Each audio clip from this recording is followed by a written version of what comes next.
Testing, testing. Can you guys hear me? Testing, testing. 1, 2, 3. Testing, testing. 1, 2, 3. Test, test, test. Test, test, test, test, test. Okay, thank you. All right. Normally we don't start this late at 7, and I really don't like starting Twitter Space this late because I'm too relaxed, and this is my decompressed downtime just to write notes. But because he was busy today, the judge, we had to start at 7. And I don't know if it's going to be 4 hours or 2 hours, but I like to do at least 2 hours. And depending on how the conversation flow, it may go longer. But we're just waiting for him to come into the space. It usually takes him a minute to log on because of the Wi-Fi where he's at. But moving forward, I don't like doing hosting Twitter spaces this late. It's just I'm mentally not there. Or maybe it's just today. I don't know. I think I need a cocktail. But anyway, so the title, and guys, please tweet out, repost this space, and repost it, like it. And if you want to come up now just to have a conversation or whatever, just request. And the title, did Obama help or harm Black Americans? And the reason why I thought of this title, and I ran it by the judge, she said, yep, of course it's going to evolve into other things. Today marks 15 years since Obama was elected the first Black president, 2008. Do we care? And he was elected twice, back to back, 2 terms. So did he help Black Americans? Did he harm Black Americans? I definitely want to talk about Chicago and that migrant shit show. Illegal migrants. Ohio's election night tonight. Ohio issue 1 and 2. Right? And then just overall election. All right, I'm gonna entertain you, Mimi, because the judge ain't here yet. But I'm gonna drop your ass back down to panel. But you say that, but you like me. Hey, Miss Dane. Hi, because you never. Every time you come up on Twitter Space, you don't be serious. You just be going left, right, up, down. I'm so serious. Hi, Miss Dane. I'm gonna call you Miss D. I don't want to say Dana. I don't know. Hey, Miss D. Hi. Hi. But anyway, what's going on? Here's the thing, and I'm talking to you, Miss D. So when you talk about the color of the flag, now I don't know if you know, but I'm gonna enlighten. Which flag, honey? Which flag? Yemen, Lebanon. If you look up Lebanon, are you talking about Lebanon or are you talking about the Palestinian flag? No, Lebanon is the same. Good job. Same color. So those. But are you talking about the Lebanese people or the Palestinian people? Well, they're over there. If however you want to sauce it up, it's like me putting like Parmesan cheese on a chef salad because it should be a Caesar salad. However you want to talk about it. However, hear me out, Miss D. Remember, now Lebanon is a country. That's Palestine. They use the same flag. Now, from my recollection, I don't need to say from my recollection, but confirm, isn't that where Bin Laden from? Yemen. No. Yemen. Don't let me have to call my husband, but it's Yemen. You got a husband? A whole one. An old one? Yeah. This is just, let me hold on for a second. This is just for the room purpose. Mimi is just warming up the room until the judge get here. Once the judge get here, she will be dropped back down to the audience. Like 12. I'm just entertaining. Mimi get it all out. Get it all in. But hold on. Get it all out your system now. Hold that same energy when you talk about Who is the one that played in Scarface? Al Was Pacino. okay. Did he just have a baby all of like? Yes, he did, and he's like Okay, and 80 how old something. is the But carrier? what does that have to do? You went How from old is the? Lebanon. Why does it Wait, you matter went how from old my? You see what I'm Lebanon. saying? You Oh, went from cause he a Lebanon to celebrity, but I'm Osama just to saying. Al Pacino, Well, and then hold you on, claim you got a Miss husband. You do D not have a D. husband. Hold on, D. What I'm saying is, long story short, and me and you can get along. We can cut up. Men can have babies all the way up until they die. Is that an agreement? Okay, but That's what it. topic are you on right now? Don't get scared. Judge Joe Brown. He ain't here yet. That's why Okay, well, I'm I'm just letting you saying, Megan had been get it out your system. Like, go ahead. What okay. else you want to So say? when Get it you out look your at system. Pacino, and how old is his baby mama? In her 20s or something, or Hello. 30s. So men can have Tell us about populate. your mysterious husband. He's amazing. How old is he? He is 12 years old. I'm 50. Do the math. Does he have a disability? Of course, he's military. I said a I disability. Was just it said, he? of course, he's Well, what kind of military. disability? He's Mental. Does he retarded, have a mental ladybug. Come disability? on. You don't get it. He's military. He's a paratrooper. If you look at Does paratrooper, so? wait, Is he mentally? I'm Does he have a I'm mental in the disability? sauce. Let me go to see you don't do the right. Did you hear what I just said? Did you? Girl, you don't have no husband. Why would you think? Where your husband? Where is he at right now? Where's your husband at? Minding his business. Where is Because yours? Do you got a he's not boyfriend? there. I don't have a husband. Do I you don't have got a a husband. boyfriend? Not at the. I'm working on Okay, it. I'm so working why on it. you right about what the fuck I'm doing over here? Because I don't believe that you have a Why you husband. worried about it?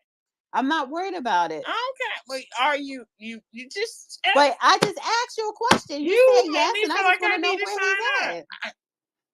I when you say I was very respectful, Miss Dana, and you spoken to me. Why I does it want to always say sound like you? recently, but I haven't. Why? But why do it I always would sound like say you high on the something? last time I was in this space, and Joe Brown got his little barbecue sauce. I'm like ghetto, Yo, like I think. fabulous. I remember everything. I like good Do people. you take a pill? Do you take pills? For Do you what? take a pill? I don't know. It sounds like you high. It's always sound like you on I'm something always or this under the on when I come. influence. Let me. I'm gonna be very clear. The only way I can talk to people like anyone on Twitter, I'll be either lit, and I'm talking about this weed and some like cheap ass beer. I don't drink whiskey. I used to do it. Whiskey is like cognac. It's just like, I don't do it no more. My body won't do it. I can't. So where you at? I'm at home. I'm trying to get home. Having a little difficulty here. All right, hurry up. Okay. You're coming up. I am coming through. Like I the know, real but deal. you Like about I'm to not lying. drive me to If I drinking. came to your So, all house, right, I so would be like, girl, I would Mimi, change your stop. Did you? What's this? I've been fussing in spaces. Hold on, let me get my baby food. My husband. Hold on. I just got him. I'm coming back. Hold on, Nick.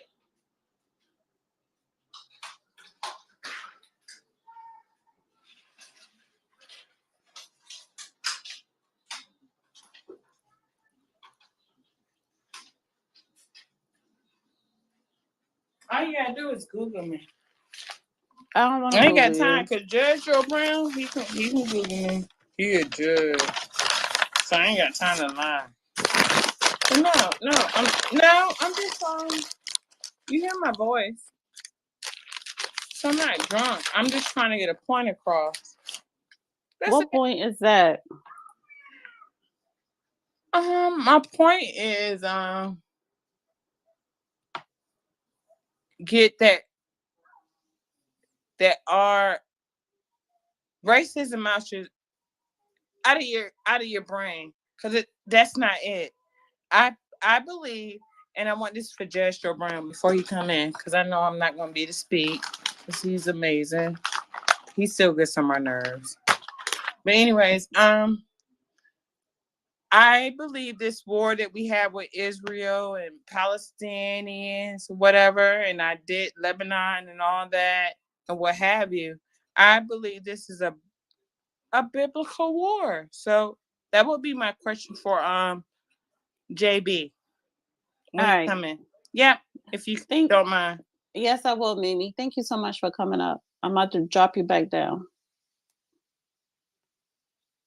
I can't right now. Anybody else want to come up and just get the conversation started? The judge is trying to come on his pony Snell Wi-Fi. Always give him difficulties. Anybody else want to come up? Because it's like once he's up and people, blah blah blah, see that he's live. Headache.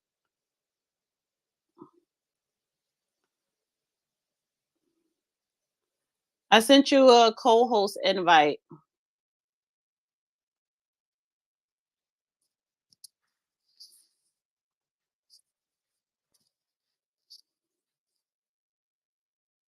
How did you drive down the listener? Oh, here you go. Okay. All right. Hello? Yeah, I was just. Are you home?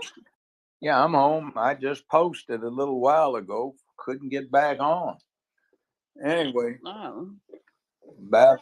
Hi, yeah. A little FYI, no more evening Twitter space on a weekday. I can't do it. Like I'd rather start 3 o'clock or 4 o'clock in the afternoon. It's just it's my brain cells are stronger at that time. Oh, come on now. No, this is cocktail hour. And it's like happy hour. Happy cocktail, it don't matter, yeah. And you're deprived.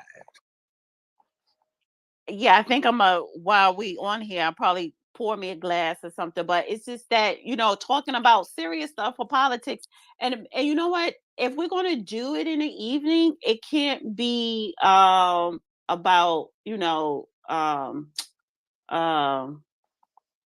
enlightenment. It has to be something catered to pop culture. You ought to be shamed. No, I'm serious. If you could only do it, because I know you were busy today and you only had the time this evening. So if it's in the evening, it has to be pop culture. If it's in the afternoon, like 3-4, that's around, anytime earlier than that, then it could be about politics and serious stuff. Deal? In other words, you rather play checkers than chess. If it's at night, because it's like, everybody work all day, and around 7-8 o'clock, the brain cells starts to deplete, or you just get relaxed. But anyway, no, that's when you get sharp there for those late night meetings. You get me behind closed doors, where you resolve the fate of the world. Yeah. So, all right, it's a couple of people request to come up. Just give me a second. I want us to just get the show running. Mimi, stop requesting to come up because I'm not. You had your time to talk. So I just want to tell that, say hello to everybody in the room. Please retweet this space out. Yes, you can request to come up.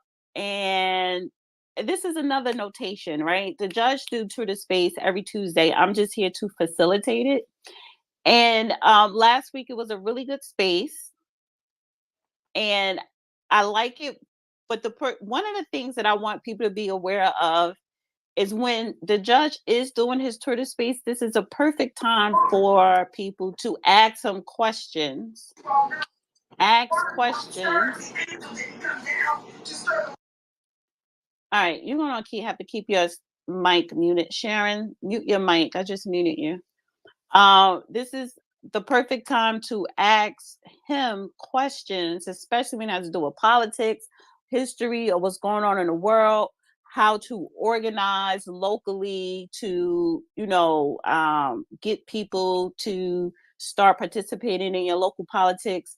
It's a good Q&A time. Not a time for you to always come up and be combative. Not saying that most people do, but just take advantage of it because he's actually doing this for free when he could easily be charging. Shit. So with that said, so today's topic, did Obama help or harm Black Americans?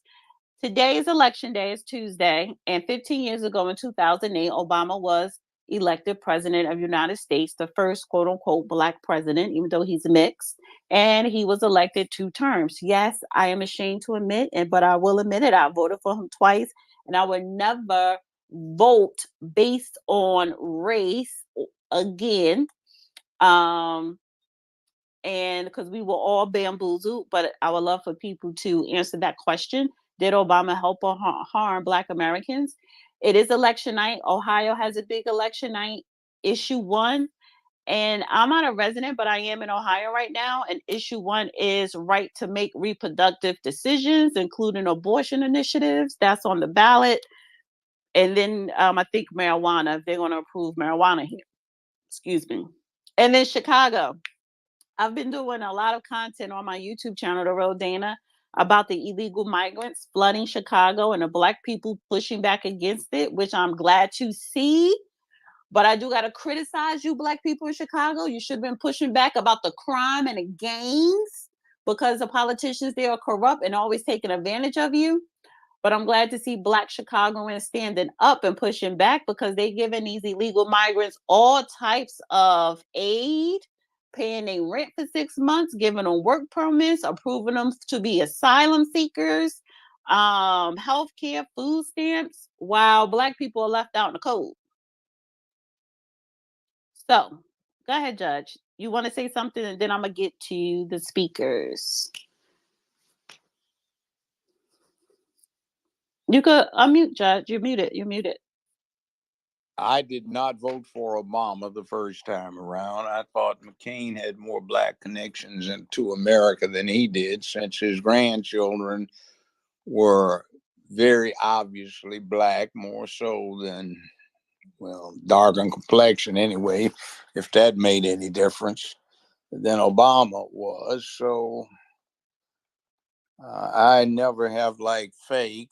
And at my age, I remember the fakes like him who rose to ascendancy by the late 60s and came through the doors that better people had opened for them, and then tried to close them on other people and had the opportunity to contribute but didn't. So I never have liked fakes. That's my opening statement on the matter. Pass the mic. I'm sorry, I didn't realize I was muted. Do you think he helped or harmed Black Americans? I think he harmed. Well, let's put it this way. I don't look at myself as a victim because I won't let anybody victimize me.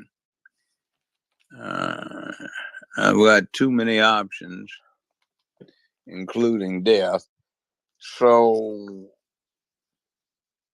as far as it goes, he certainly didn't help us. And what he did is he put himself in the posture to be an ideal surrogate for those who said, oh my God, Black people finally have got a president.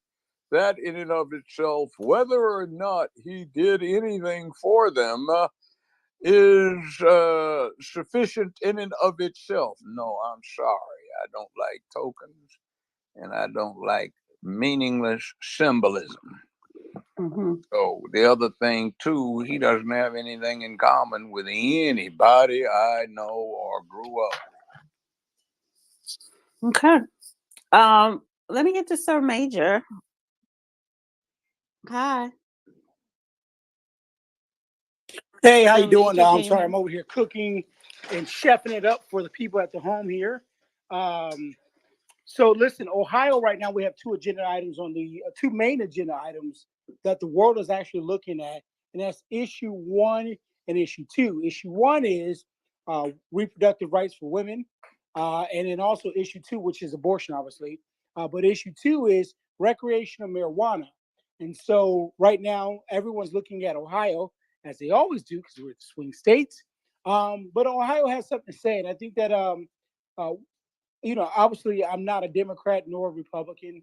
Um, I'm more so an issues-based voter. But I voted today, and when I went to my voter ballot box, I voted yes on both of those issues because although I don't smoke and I have no desire to, uh, I worry about black men who are constantly being over policed, and harassed by law enforcement agencies over the odor of marijuana, right? Whether that's raw or burnt. Um, and then also the possession.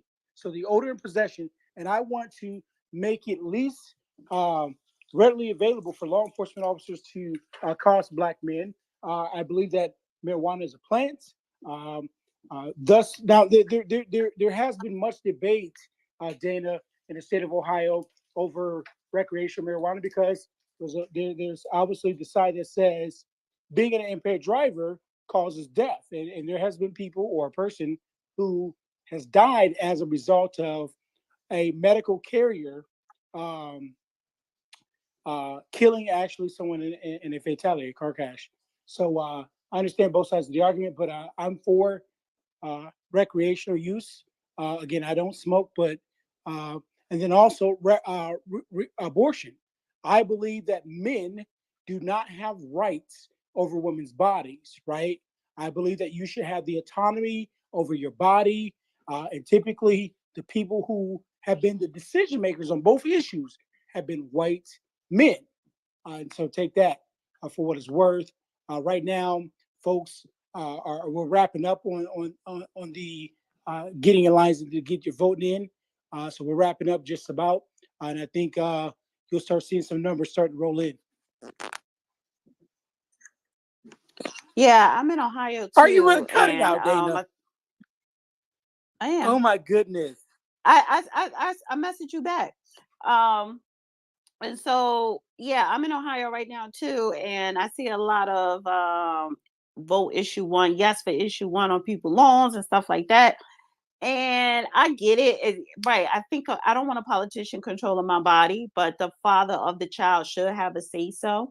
And if, let's just say, for example, if the mother wants the abortion and the father does not, and abortion, let's say, is illegal, but it should be a law, making it mandatory for that man to financially take care of her while she's pregnant and that child and put her on his insurance or whatever. And if he can't do that, then that ultimate decision should go to the mother. But it is a two-person decision, not just the mother. But I do vote against recreational marijuana. It's not a plant; it is a chemical because it's made in a lab. Even though it could be good for medicinal reasons. However, when we're talking about recreational use, because they pass it in New Jersey, and New York, and any other place where they pass it, like in California, black people actually are. It does not help black people. The numbers show that, and on the other side of business, it locks out black people for opening up their own shops because they can't afford it. You have to go through so much paperwork. It is so political. It's not a cut and dry thing, and it costs damn near $200K just to bid in. Well, who has that money? Young white people, because of the transfer of the generational wealth. My generation, Gen X, and millennials, they have that money on hand, and plus older people. So black people are not financially benefiting from marijuana like they should. And it does not show a decrease in arrests when it comes to being pulled over because they smell marijuana. And I'm taking these numbers from the states where it was legalized: New Jersey, New York, and California, and so forth. So it hasn't moved the needle, but it has moved it when it comes to being an entrepreneur and making millions from it. We are locked out of that industry. Go ahead, Mr. No, so Major, and then I personally know a lot of potheads. Just gonna keep it real. I got friends that smoke. Again, I don't smoke, and I hate being around the smoke. I would tell you that because of recreational use is no longer an excuse to just really harass black folks in particular. I've seen black people be let go. Um, I've seen lesser people be funneled through the criminal justice system over the usage or possession of marijuana. So I see a difference locally. Okay. All right. I want to go to Judge. Are you there? Because you're not muted. I just want to make sure you can still. Okay. Yeah. I hear. Um. I Shan- just always, well, if it weren't so tragic, laugh about it when folks rejoice that they can get high like they don't have enough problems already. So, yeah, okay. Man, we can get high, man. Legally, man. Hey, man, it's about, man, getting some smoke, man. Like, hey, man, we can sell reefer, man, get high, man. Well, you're already lazy enough. Damn. Go ahead. Yeah. Do your thing. Medical reasons, I understand it, but recreational, yeah. The focus for Black people need to be something else. They're already getting high. What are you talking about? Yeah, they're already getting high, Yeah, but you don't have to glorify in it. That's the problem. But I think my objection more comes from we don't financially benefit from it being legalized. And if you're not going to financially benefit from that industry, then why would you make it legal for another group to financially benefit from it? And you're going to be the number one main customer, right? So we got to start looking at it from an economic standpoint. I want to go to Shanky. Shanky, then Jelani, then Sharon. Hi, how y'all doing? Good, how are Hi, you? Judge Joe Brown. It's a pleasure. How you doing? Hey, I'm good. I'm one of the ones that need my marijuana. Shit's so bad out here. The hood, fuck. You know what I'm saying? I mean, it's a lot going on, and we do use our marijuana to keep our nerves calm, especially, due to all these Why don't you motherfucking not worry? immigrants that are letting this Why bitch. don't you not? Why don't Wait, you not lay worry off about? on the cursing. Lay off on the cursing. Yeah, watch the language. That does kind of cut down the ratings. They block us. But why don't you not get high and chilled out and stay angry and do something about it? Be motivated about Well, what I am, makes you and I am motivated to do motivated. But something what I'm about saying what's is wrong. the way you try to say it was Judge Joe Brown. Like, if No, you're gonna get I high, grew up in the some people actually 60s. use that to Everybody calm their did that, nerves, but though. some people got it special. You don't need your See, you nerves don't know what the calm. fuck Get I mad. need. You, a rich ass I'm a Joe Black Brown. man. I've been looking at 50 All years. right. You First don't of all, need your nerves. all that cursing. You don't need your goddamn nerves calm. Shit. You need to be focused and get your shit together. That's what you need to do, lady. Now, Yeah, excuse me. We need to focus instead of trying to get distracted and stop bitching about what's wrong with your life and do something to correct it. We know it's messed up. So when are we going to take the motivational factors that go along with that and say, I'm tired of it. I will do something about it. Now, as long as all you want to do is get high and escape it and talk about how it's all on you, then it will stay on you. Now, that's the reality. There's adversity in the world, and if it wasn't this, it'd be something else. And if it wasn't anything else, there'd be some crap out there trying to eat you up for breakfast, lunch, or dinner. Exactly. And nobody gives a damn in the world. So get used to it. If you want to get high, enjoy yourself. No problem. But don't you dare come up here talking about you need the excuse because your nerves are shot. Do something about it. And then another thing, Shanky, don't come up here cursing. Exactly. I'll bring you up again. But as soon as you have another curse word and you getting disrespectful, not only I'm gonna drop you down, I'm just gonna block you altogether. That I don't tolerate with the cursing and being disrespectful. It's no need for that. And that is a clear sign to where you don't need to be smoking nothing. Fuck you, bitch. Okay. And there you go. There you go. I know. There you go. Fuck you, bitch. Let me block her. Fuck you one more time. Oh, get over it. Go get some class. That's all she wanted to do. And that's why I knew she That's Yeah, what get Nicole some do. class. That's all Nicole all do she is wanted cuss. to do. Get some With class. her, exactly. But that's why she need her weed, honey. That's Quit exactly why acting she like need a it. girl Rilla that needs to be sedated. Because the marijuana ain't sedating her, no. Look, don't make me come out of South Central where I came from. She up in New Orleans, Judge. Yes, it's like F this, F that. Like, all right, you know what? And I'm not going to give people second chances. If you come up here cursing because this is on YouTube, you're out of here. You're out. And then you want to get blocked because I don't have time for that. I want to go to Jelani. Oh, yeah. Jelani, you can Can you hear unmute. me? Oh, Yes, okay. I can hear Can you. you hear me now? How you doing? Okay. Damn hood rat. But anyway, I want to say that Obama did not help black people, none whatsoever. And I'm with you on one thing, Dana. I voted for him twice. The first time I voted for him, I actually thought maybe he was going to do something. He was saying all the stuff that we wanted to hear, did none of it. Second time, it was just basically a choice between him and Mitt Romney for the most part. And I heard all that rhetoric about, well, you can't do anything for black folks because he got a second term. He did absolutely nothing for black people on his second term. And you know what? I'm going to say this, and this is going to be controversial. I would go as far as say that Donald Trump did more for black people in the 4 years than Obama did in the 8 years he was in office. I'll go as far as to say that. And I'll explain to you why I say that. First of all, even if you want to call them symbolic victories, okay? Trump actually did pass some bills like the Early Release Act. He also pardoned some people that wouldn't have gotten pardoned probably by anybody else. The Jack Johnson pardon. Now, we can say that's a symbolic form of justice, but at the end of the day, it was the right thing to do. And Obama himself could have done that without losing any political capital. So that shows you, to me, how much Obama gave a shit about black folks. Because the reality is, Obama was not the first black president because he's not a foundational black American, number one.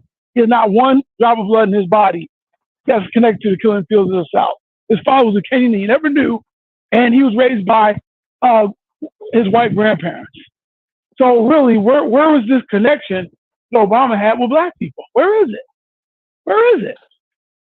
Where is it? Because I mean, look, and I don't care. You can date who you want. Obama never even dated a black woman until he got with Michelle, which, as far as I'm concerned, that was a political marriage. Okay, and you know, Obama just, as far as I'm concerned, hatefully ignored black people for 8 years. And then he wanted to use black people to say, oh, maintain my legacy and vote for Hillary Clinton. Really? Really, Negro? I don't think so. I don't think so. I am here for, hold on a second. Richard, thank you. Sorry, I'm working. Hey, listen, my hustle don't stop. The hustle don't stop. But, yeah, so can you, anything else you want to say? You could just mute up for a second. I want to get to another speaker and then add something into the conversation. You could just, you can stay up there and mute up. Okay, let me just say this real quick before you mute me. As far as the whole situation with marijuana, I agree with you, Dan. I think that's a very good point.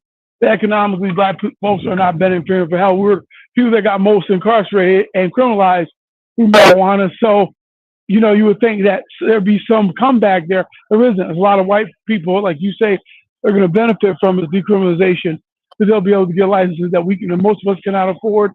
And ultimately, like you say, it's just almost like the way things happen in civil rights. You know, you got segregation, but you didn't get any socioeconomic. You know, you didn't get anything except to basically buy and be consumers of white products out front. You basically, but at the end of the day, we didn't get any we didn't get any money.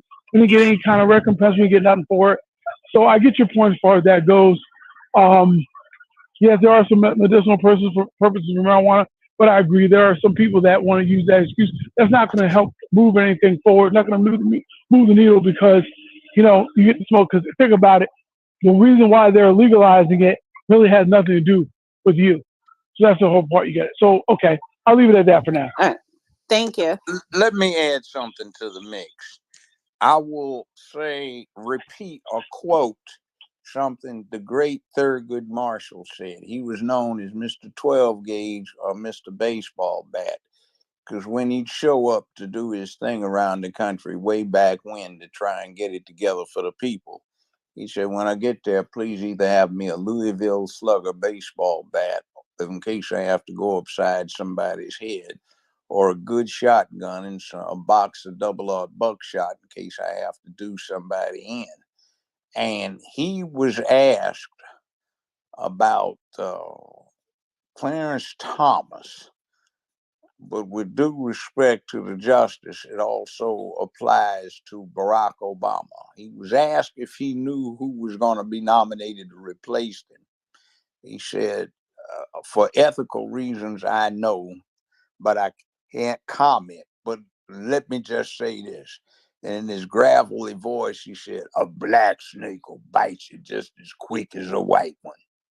And that's how I think of Barack Obama, is a black snake. And he's a fake. And I had to deal with a lot of them doing some great setbacks to a lot of great things that a lot of great people died for, that I knew personally back in the 60s. That these cowardly scumbags that are supposed to be representing us don't have the balls to do. And they're too scared. And they have every kind of damn excuse, from victimization to rip off pimping of the people, to carry them on their way to hell. Yeah. I want to go to Lineage, and guys, please retweet. I'm about to say like. Please repost the space. Okay. Go ahead. Can you hear me okay? Yes. Okay. Now, is the floor open to talk about things, to ask about things that not related to the current topic, or is that later? No, yeah, go ahead. Oh, okay. So just about the marijuana thing, I agree with everyone's saying. However, there are some health risks with like even natural marijuana, and I just want to recommend a video. It's called YouTube is by PBS Vital. It's called How Smoking Weed Affects Your Health. There are like some undiscussed effects of and other issues like with weed smoking, but just it's very interesting. It's very insightful. But anyway, I wanted to ask Judge Brown if he knew how someone might get into put political advertising, or like being like getting into working on like designing campaigns for politicians, if he knows. Thank you. It's a very difficult thing, and what you bring into the mix depends upon where the campaign is located, what it's about. And then I know this isn't popular with the in crowd right now, but these elections are so damn corrupt. A lot of times it doesn't make any difference what you do. It's what happens when the outcome has been predetermined by the communications media, the press, the entertainment venues, and such like. And unless you have some entity that's going to make sure that the process is neutral, it's getting to the point now with current technology that it's an exercise in futility. But sooner or later, people wise up, in overwhelming waves of power that the people can emanate will eventually swing the pendulum back, because they'll get tired of doing what they do. So there's nobody out there exhibiting any leadership now that's in an office, except for a few handfuls in the whole country, and some very few on the local level, very, very few on the state levels, and a small handful on the national level. So I'll pass the mic with that comment. But good luck when you try to get out there and do what you're doing, but know how to deal with getting people in, and make sure you slant your message to the greatest number of people, and do what you do or can do to maximize the time spent with the voter turnout. That's it. Good luck in your ambitions. Thank you. Anything else you wanted to add? Anything else in Lineage? lineage. That's it. Thank you so much. Okay. Thank you for asking the question. It should be asked because everybody is not on the throne. There are a lot of important people behind the thrones. And too often, there is a learning curve to being an effective campaign organizer and manager. And too often, we've got scamming crooks and pimps who have learned that role. So let's get a little honesty in the process. It would help. I want to speaking of scamming and you know, immoral behavior with politicians or politics or corruptness. I want to go to Chicago. You're familiar with Chicago politics, Judge, right? Mm-hmm. Because I've been doing really good numbers, and when I do content on the illegal migrants, you know, giving them $9,000 for rent for 6 months, furnishing the apartments, Medicaid, food stamps, work permits, and approving their papers to when they apply and telling them to apply to be asylum seekers, free education, all that. So, and black people don't get that. Venezuela emptied out their prisons and told a lot of prisoners, hey, you could go and join a caravan, right? I mean, they're trying to, I guess, rebuild their country. And President Biden said Venezuelans are the asylum seekers. Now, all those millions of people crossing the border, they are not all from Venezuela, but he did say if you are Venezuelan, you automatically will be approved without a doubt to be asylum seekers. So the Venezuelan president ordered empty out the prisons. And they're coming to New York, they're New Jersey, Chicago, sprinkled around California, Memphis, and other cities, right? And sanctuary cities. So why are black people in Chicago basically being, you know, treated badly and have been treated badly, but then now they're rolling out the red carpet for the illegal migrants? And speak to the Chicago corruption, because that's been for decades, basically, or centuries. Well, the point in the whole exercise is under Article 1 of the Constitution to have more people inside a state who are counted in the next census with an eye toward increasing the congressional representation of that state, particularly if the individuals who were counted toward that number can't vote in the federal election cycle. The other one is on the local level. There is a move afoot to quickly register the people by quickly giving them the opportunity to work at the expense of American citizens so that they will qualify under various states' rules and regulations to vote. And that is insidious. And that is a manipulation of the circumstances that's far worse than any gerrymandering. So we have to be on guard for these snips and snipes at the American process because it's already marginal as it is, and we don't want it to be worse, and we don't want people to be so overcome that they even have to be higher or more often to be able to handle their nerves behind the situation. So, you know, help the folk out who can't take the heat. Mm-hmm. Well, what do you think? Do you think that I was on somebody's YouTube channel, the Star Report, and he said, "Hey, let them in because maybe the illegal migrants will actually build up the city better than the black people because you have violence and gangs, or there's always a shooting on a Memorial Day weekend or a holiday weekend for decades in Chicago, and black people have not raised this much hell before the illegal migrants. So do you think the illegal migrants coming into cities such as New York or even Chicago will be more productive?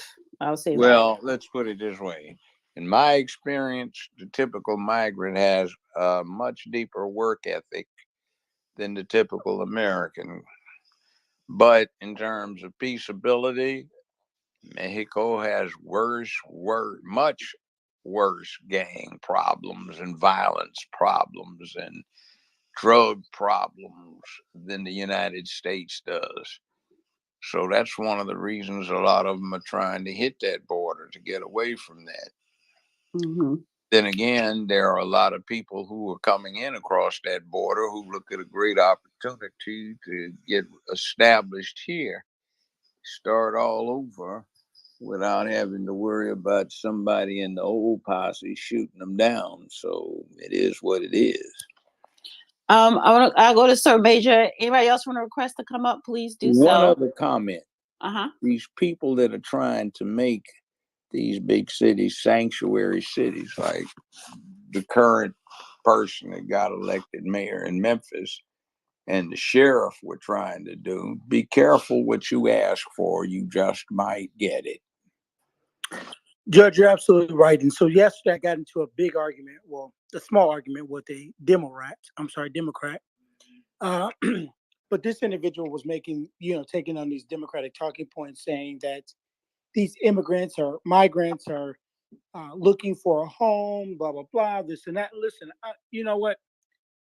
These illegal aliens, that's what we need to call them, are coming here illegally. They are intruding on our communities and causing a burden, right? Financially, criminal justice, when you look at the criminal justice way. Because, for example, we have folks coming into this country. We don't know who they are. They have not been vetted. We don't know their criminal history. We don't know their prior warrants and wants. We don't know the type of heinous offenses that they've committed in their host country, right? We have countries literally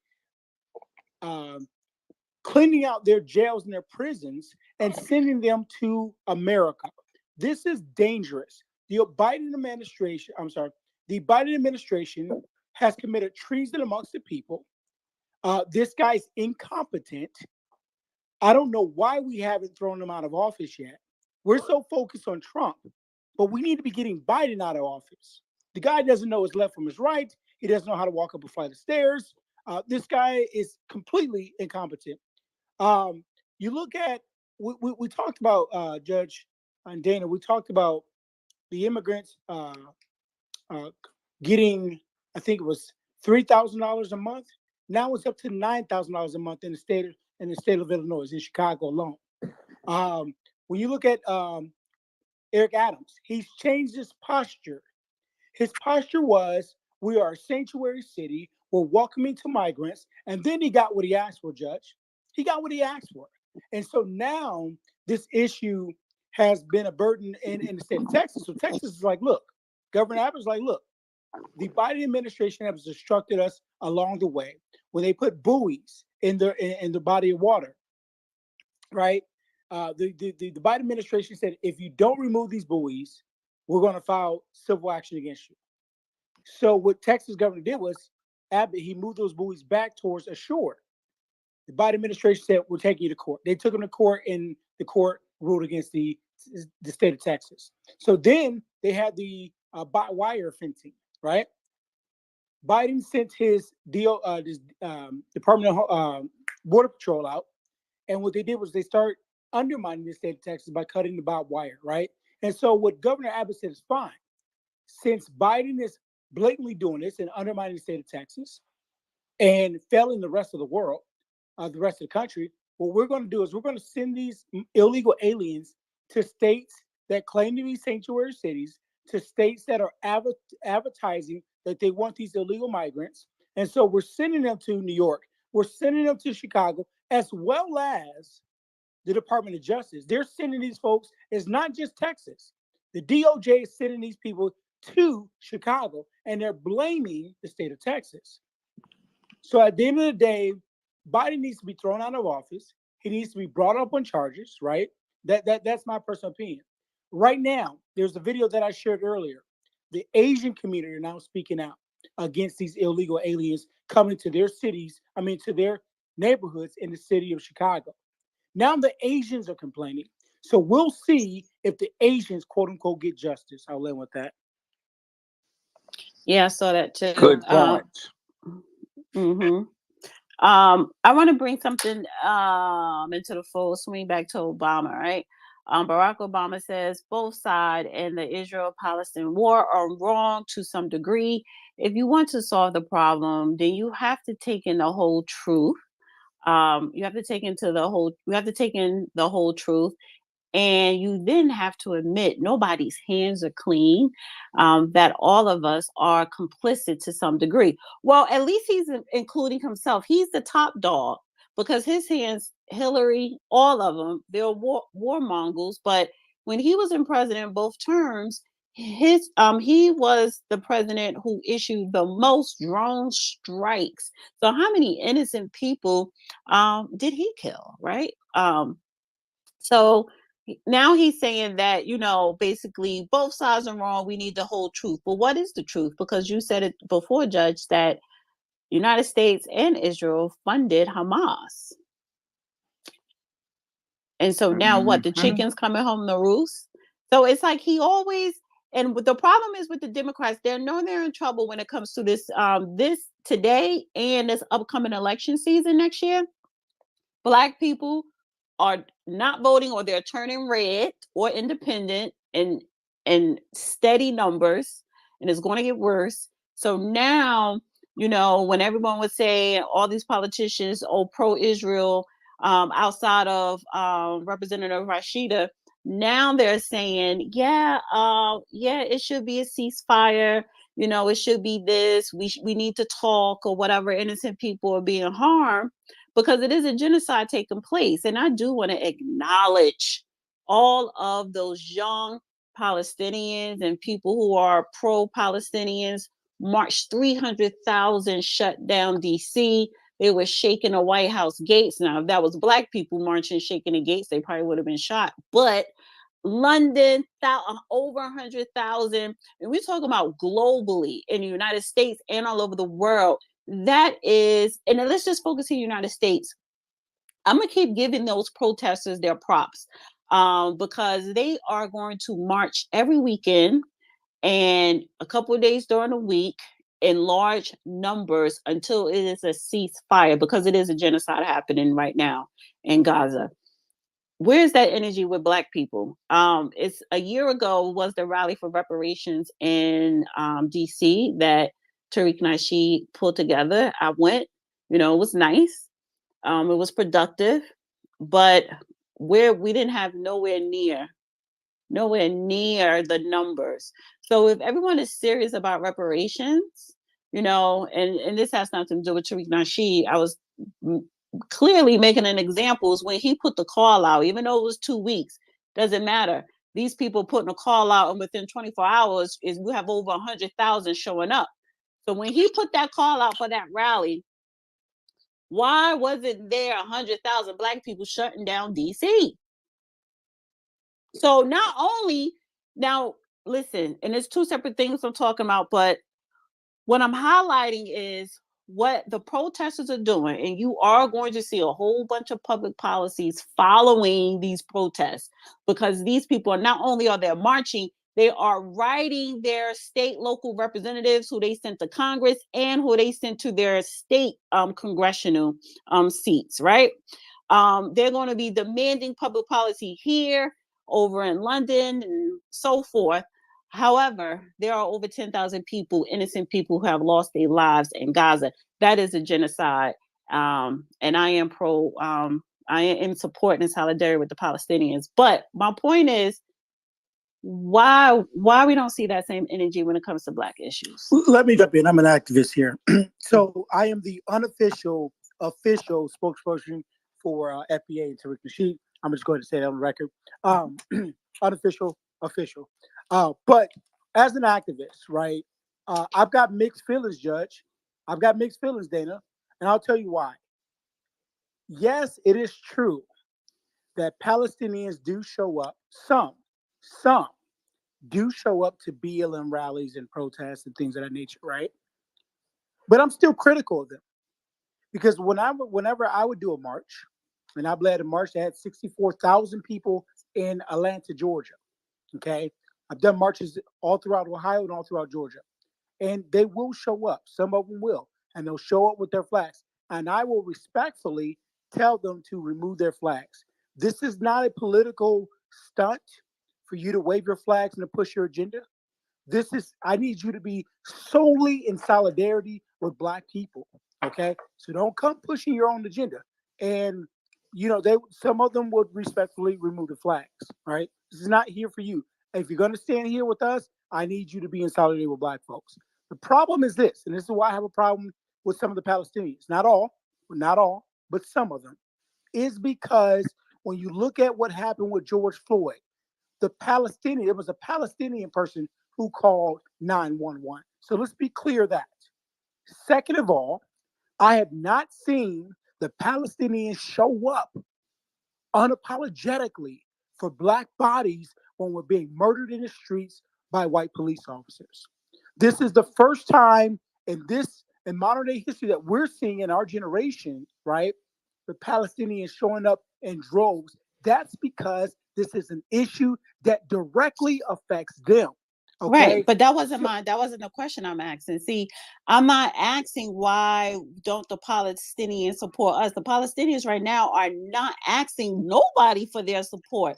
What I'm saying is, where is the 100,000 Black people coming to march and shut down DC? Forget about the Palestinians. I understand your and position. then furthermore, one more thing. And furthermore, it's not about whether someone takes the initiative and march. I'm not going to march and protest with the Palestinians, but you have my solidarity. You know what I'm saying? I sympathize more than with the other side. However, if you want more numbers, you know what you have to do as an organization? You always go out and you reach out to other organizations. Hey, can you come and be an ally and sponsor and come and support our march? I was part of a nonprofit organization in North New Jersey, and so many other nationalities, ethnicities, right? Hispanics, illegal migrants, all of them, Italians, it does not matter, Muslims, Middle Easterns, they will always come and ask for the organization to sponsor and support their movement. And they would say yes, because when it was time for us to do our marches, we will call on them to come and support us. So you got to reach out if you want larger numbers and you want other people from other nationalities. It's not their job to just volunteer to do it because they're focusing on their own. So again, I'm not asking why they're not supporting us. And I'm not telling Black people to support Palestinians.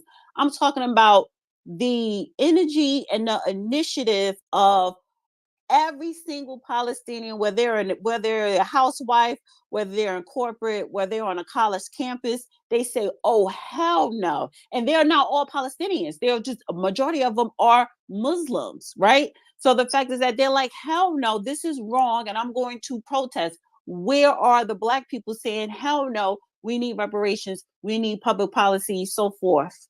That's what I'm saying. What are the Black people supposed to protest? Protesting why reparations ain't passed, whatever. Reparations. Well, I mean, the point of the exercise is that the old protest Black folk had back in the 60s and before that had to do with the fact that they just did not have equal rights. Now they have equal rights. The problem is actualization.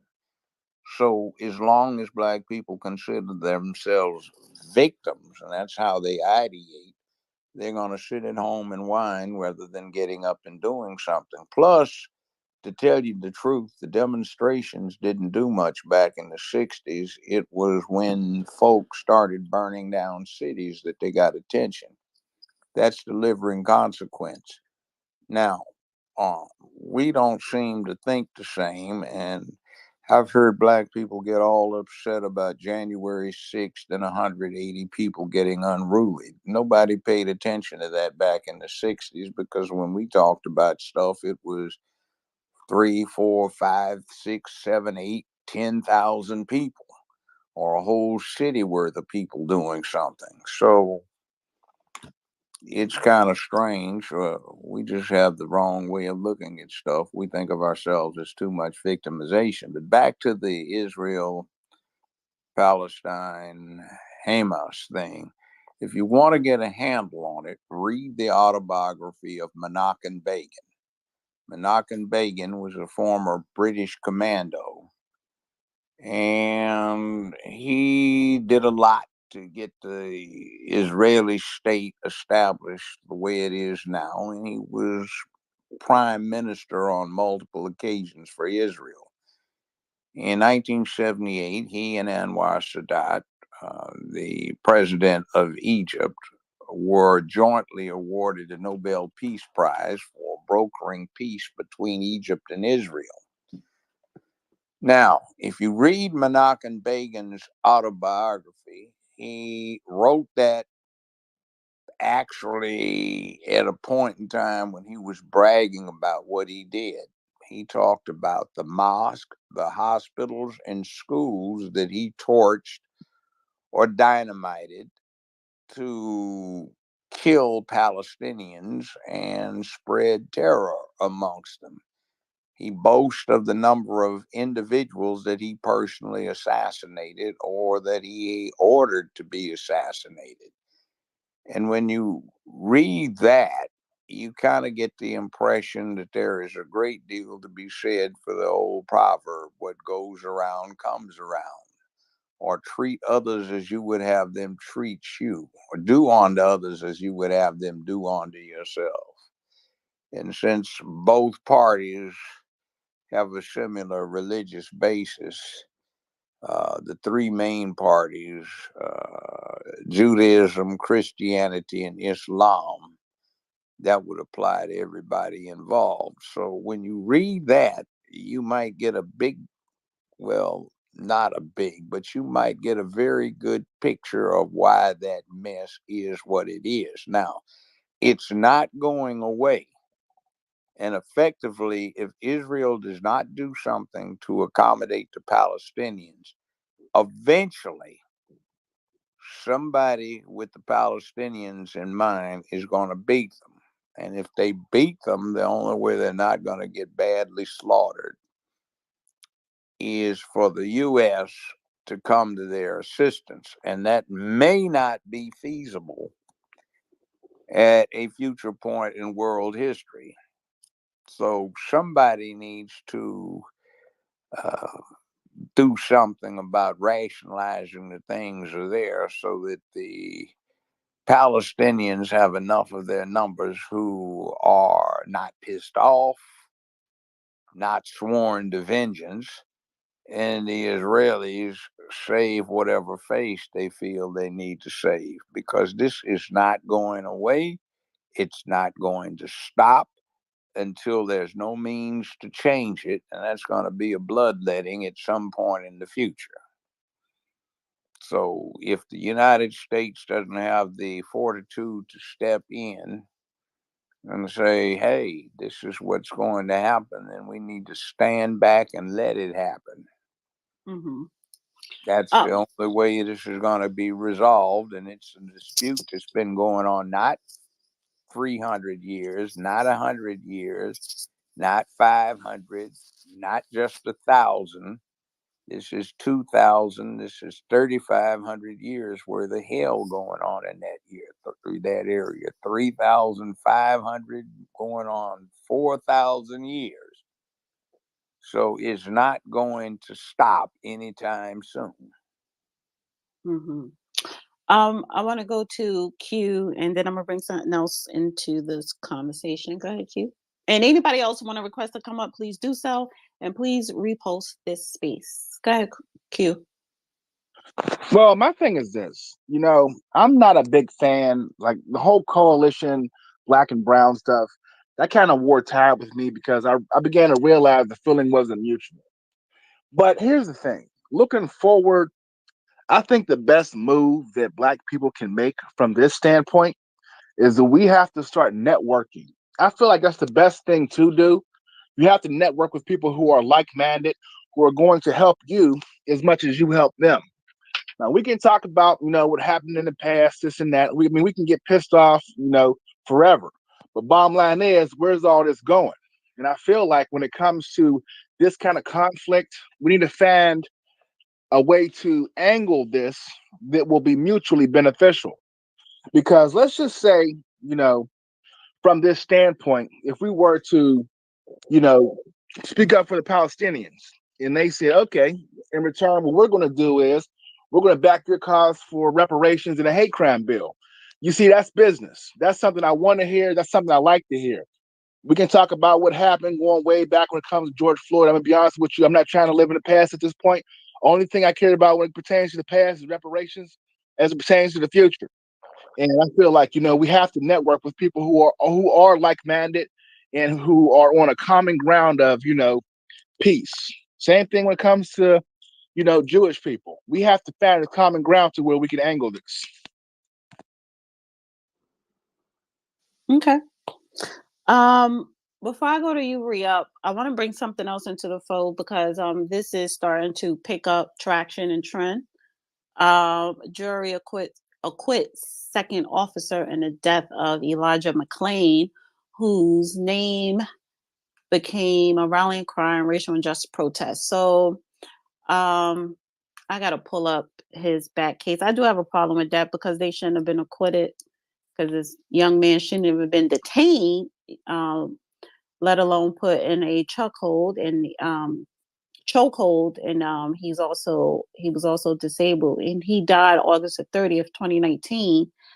And I guess the first officer, I guess he was acquitted because now it's saying second police officer acquitted. So Nathan Woodyard not guilty in the death of Elijah McClain. So I kind of want to. I don't know if anybody else is up to speed with that story. If so, please request to come up, or if you're up here already, just put your hand up to speak on it. I want to go to Re-Up. What's up, Dana, George? So in this case with Dre, and then I just wanted to give the accused some pushback. But in that case, aren't those called? I mean, they're not charged, but I mean, what's the difference from what we've been seeing in any other case where they're acquitted, where we know it's just murder? I mean, what could be done? I mean, because they're not immune. Immunity didn't catch them, right? Because they were charged. But besides being on the jury and or trying to change some laws, what could be changed in these kind of cases? Do you see it changing?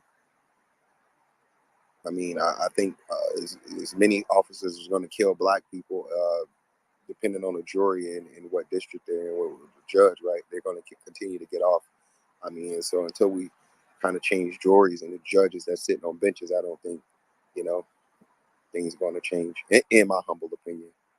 But to Q's point, I mean, we have been working and trying to find allies, right, with these groups, and I don't think Palestinians have enough power or is anybody to actually be aligning with in any movement, right?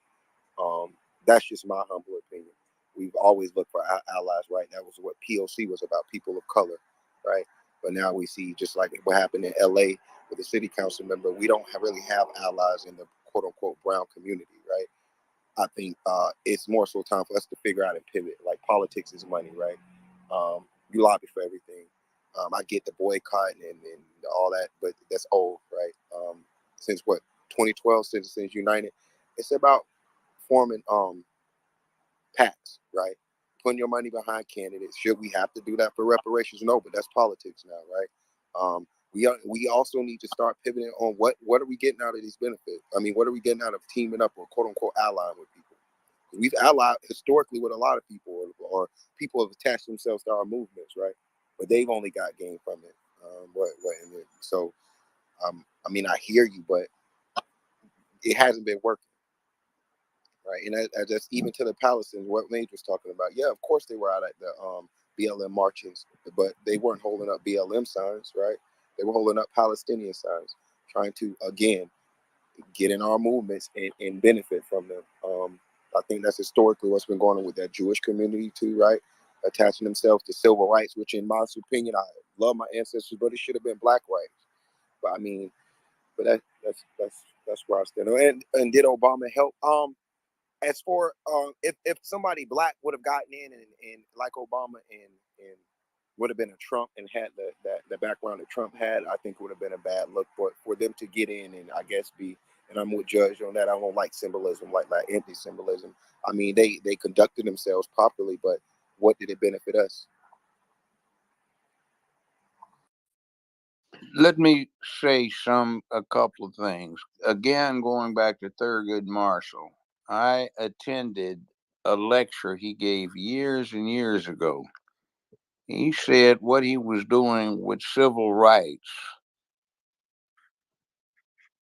across the country, going back a long way, was a threefold step. He said he was the NAACP that he was sponsored by was funded by the Jewish community. The theory was that if you couldn't do it to a Negro, you couldn't do it to a Jew.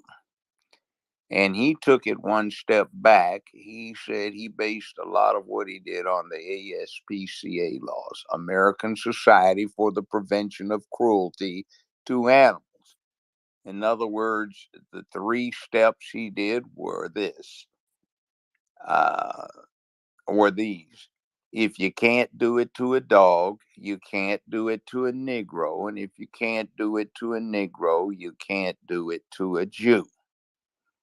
Now, he said that, and there has been a sort of tense, unholy alliance between the Jewish community and the Black community. We tend to go get Jewish lawyers. Some of them are very good. We tend to have our finances established by the Jewish community, and we tend to have done things that not only propped us up, but by proxy propped them up. Now, that's one of the realities. So we need to consider these things when we look at our current circumstances. Now, I pass the mic. I want to go to Q. Q, did you want to respond to Re-Up or had anything else to say? I saw your hand up.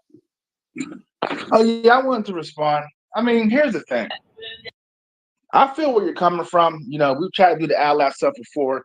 It didn't work. The problem is, when it comes to this stuff, is that, you know, we really need to, it needs to be something set in stone from the standpoint that they have to move first, because we've already moved first. We've moved when it comes to helping all these other groups, meaning moving forward. They have to show some kind of initiative, tangible initiative, meaning they have to back what we're going for before we move. That's my thing. I'm not talking about, you know, oh, well, we're going to do a whole Black and brown coalition. No, that stuff is done. They have to show some kind of initiative when it comes to what we're reaching for before we help them. You see, that's the carrot to the stick I'm talking about. Okay. All right. Yeah, that's all of that's true. Now, all of that's true. I don't know. I think sometimes with us Black people, we get too caught up with the small stuff or stuff that that's irrelevant, because if I plan on doing a rally or a protest and I need numbers, of course you want your own. I don't see that same proudness or go-getter spirit anymore from Black Americans. And then too, but if you have a small organization, you have to network, you have to reach out, you have to have allies. And if somebody was to reach out to me in my organization and my flag, I have a different flag from theirs, yeah, I will come and support. But I will bring my flag. So I'm not going to say, well, you can't hold up your flag. Well, why not? Because you're chanting my chant or whatever the case may be. Is the solidarity means I'm not Muslim, I'm not Palestinian, you know what I'm saying? And I'm not married to one, or in a relation about marriage, but I understand the fact that you are being oppressed, because before October 7th, and I hate the fact that it happened on my birthday, Israel is an apartheid state. And I think people are forgetting that. So you have my solidarity. So if I show up if I was to ever decide to go to protest, well, I don't protest, but if I were to go, I'm going to be wearing a by any means necessary Malcolm X t-shirt. And I don't think we need to stop getting caught up when, well, you can't bring this and you can't say that. I just want your body there, and I want you to be in solidarity with me. And when it's time for me to push public policies, I want you at that city hall saying yes, voting yes for this. I don't care about nothing else. Yeah, we have to steer that. We have to mobilize it. We have to mobilize that energy that comes from the crowd. You know what I'm saying? That's up for us to do. We just need them from the standpoint of the whole base, the foundation. Do You you know, think we can and then have a we'll aim where Do it you think goes. we can have a reparations sign or anything about black movements at Yeah. these free Oh yes. Palestinians?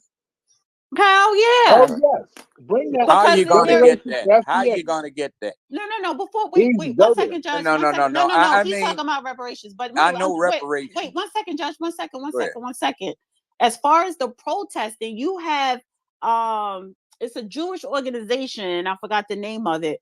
They shut down Grand Central Station up until at 5 p.m. on a goddamn Friday. And if you are not from New York, honey, you don't doubt if you wanted to make a statement, all Jewish. They didn't have a Palestinian flag, but they were saying no ceasefire.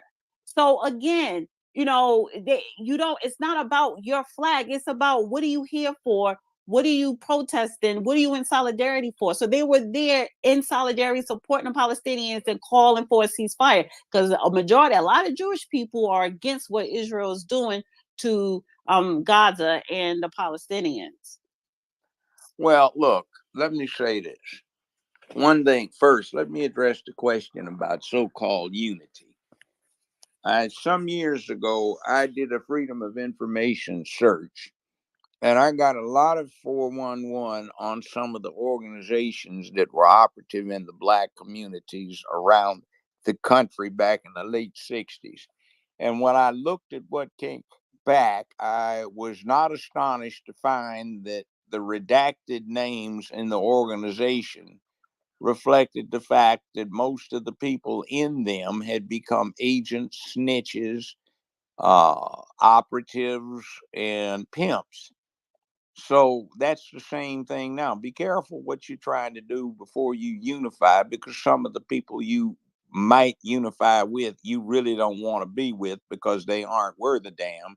They're not good for you. They have no concern about others. They're too self-interested, and Are we they're talking about your own? We're talking about our own people, right? our own people. Now, the thing about reparations is that reparations is not likely to find any avenue through courts. What is going to happen is there has to be a legislative action where there is an enablement and an appropriations act to allow it and to pay for it. And that'll have to come through the U.S. Congress. That's the only entity that would have enough money. That's going to be attacked. And the other thing is that's not likely to happen because our representatives, and I put that our in quotes, sarcastic quotes, is the Congressional Black Caucus. And that caucus is so silly, so treacherous, that it is not representing us. Go look them up and look at their pictures, and then simultaneously look up what the representation, well, the membership is for the LGBTQ Congressional Caucus.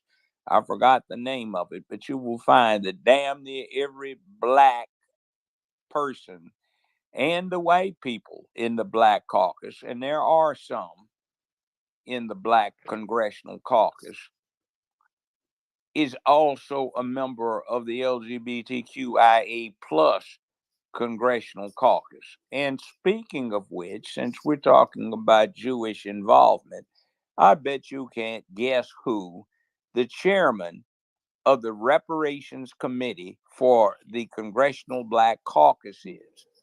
His name is Steve Cohen. He is the gay, white, Jewish representative from the Ninth District in Memphis, Tennessee, which has the highest percentage of blacks of any congressional district in America. Hmm. And Is he a Zionist? he I don't know. He pushes everything gay from my repeated looks in his congressional record of voting. And also, the other thing, the only act that he has introduced in 19 years is a binding resolution on the congressional cafeteria that requires that they use nothing but paper straws. Okay. So he Um. pushes every Zionist case, every Zionist cause. I don't know if he personally is one. He pushes every Jewish cause and absolutely nothing to do with anything that has any tangible benefit for the black people. 92% of his district consists of. Mm-hmm. And So I that's wonder, what but are we black have. people going to him saying, demanding anything? Oh yeah, they make a lot of demands. They get told they don't know what they're doing. They're ignorant, or get back with you later. And then they still vote these people in after they're Yeah, told to go and kick then but rocks. there's an interesting thing. The last time he got elected was 2022, Okay. and let's put it this way: the election before that, 2020, in November, the cycle there was followed by a report in January 2021 that reads the exact opposite of the one that the Justice Department released, saying that there were no significant discrepancies in the electoral process. But it says, as to Memphis and Shelby County, quote, once again, the voting machines in Memphis, Shelby County, as have previously been discovered, are so corrupt there was no fair election delivered. So, Okay. which one is true by the same Department of the Justice? Which is the lie and which is the truth? The one that says there were no discrepancies, or the one that says there were severe discrepancies in what's the 14th largest city in America? So, which one is the truth? So, you see, this is, by the way, read Orwell's novel, 1984, where he talks about double speak, where the government, Big Brother, issues statements that seem to say one thing but are the exact opposite. Double speak. Okay. I want to go to New Negro, then Black, and then swing back to Q. And anybody want to press to come up, do so, because we're not going to be up here much longer. Go ahead.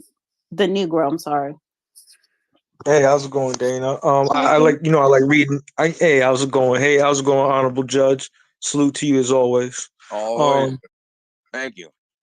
Yes, sir. First things first, did Obama help or harm Black Americans? I'm gonna say, if I'm reading that post correctly, he's saying us not to be involved in the war, right? That they ain't got nothing to deal with us, right? For the no, gist of it. his comment on the what's going on in the Gaza, he's basically saying, if you want to solve the problem, then you have to know you have to take in the whole truth, and you then have to admit nobody's hands are clean, that all of us are complacent to some degree. So he basically saying we're all guilty. He's one of the main guilty ones. But he double speaks. He's full of shit. He double speaks, and it's like, nigga, what you saying? Are you saying ceasefire? What are you saying? So Oh, yeah. okay. Okay. My take on it is that like we shouldn't get involved with anything that's dealing with the Middle East. We got a war going on right here that we need to be focusing on American soil. Anytime these guys from Israel, Russia, Pakistan, Ukraine, you name it, they come over here to the United States with a grudge or an axe to grind to the Negro Black American. So me personally, if they blow themselves up to smithereens, I wouldn't suggest for us to get into a fight that has nothing to deal with us.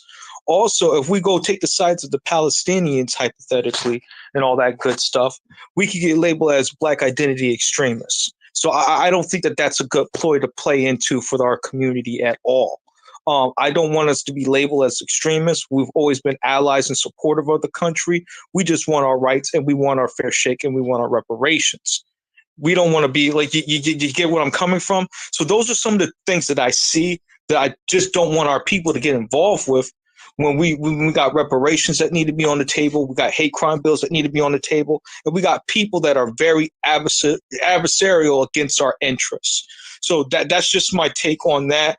Also, I want to make a quick shout at Robert F. Kennedy. Yo, this guy had a nerve to talk about hip hop or rap or whatever, but he ain't talking about no damn reparations. This is the reason why he ain't going to get any votes, family. Like straight up, this guy's a Well, straight this He is buffoon did and a just talk clown. about reparations, wait. sir. He He just he doesn't did believe in several cash times. payments. Yeah, Yeah, yeah. So several he ain't talking platforms. about reparations. Then, if you're not Uh-huh. talking about cash payments, then you're not talking about reparations. Let me ask you a question. What do you think is an adequate amount of reparations? for cash payments? He don't know. I'm gonna say 32 billion straight off the floor, No, right I'm off the talking rip. about per Million, individual. And trillion. 32 I billion, meant 32 trillion. I meant. 32 trillion. Yeah, they need to Where do come you up off think of that. that's going to come from? That Hey, is they got equal business. to, that's Wait, equal they to got. the international debt right now accumulated over 40 years. So where do you think 32 trillion is coming from when the United States can't even pay that down as to its national debt? Well, first of all, the money that they're giving out to other people, they need to be giving that, rediverting that back. Okay. Also, these other corporations that got fat overseas, either they come back or they need to be paying a tax straight up off of that. Then some of those businesses were incorporated and involved in slavery, like your insurance companies and stuff. So Okay. they need to come up off the bread too. So there's many different ways that we could slice it. Hold on. How about 500,000 a person, 500,000? How's that sound? No, I need 1 million or two. We need 1 Well, million or two. 500,000 a person for the 64 million or so black folk works out at about 14 to 15 trillion dollars. The entire national gross national product income wasn't but 19 trillion 3 years ago. That's the last I looked at it, which is about consistent. So in other words, you want to pay 3/4 of the national income from all sources, and that doesn't include just what the government gets. That's what the whole country made. So you would divert 3/4 of that to reparations if that's to be a payout. Now, how would that work, since all of this isn't in the government's hands? That's the total income for the country. Now, how would we get that amount of money? That's 500,000 for 64 million. That works out between 14 and 15 trillion dollars. What they can do is, honorable judges, they can do installment plans. They don't have to don't have to give it all in one lump sum. They can do each yearly installment. But there's going to be a way that they're going to mark down the debt, just like they do with any other ethnic group that they have aggrieved. Well, but they've not done that for anybody. The Native Americans, that's by treaty.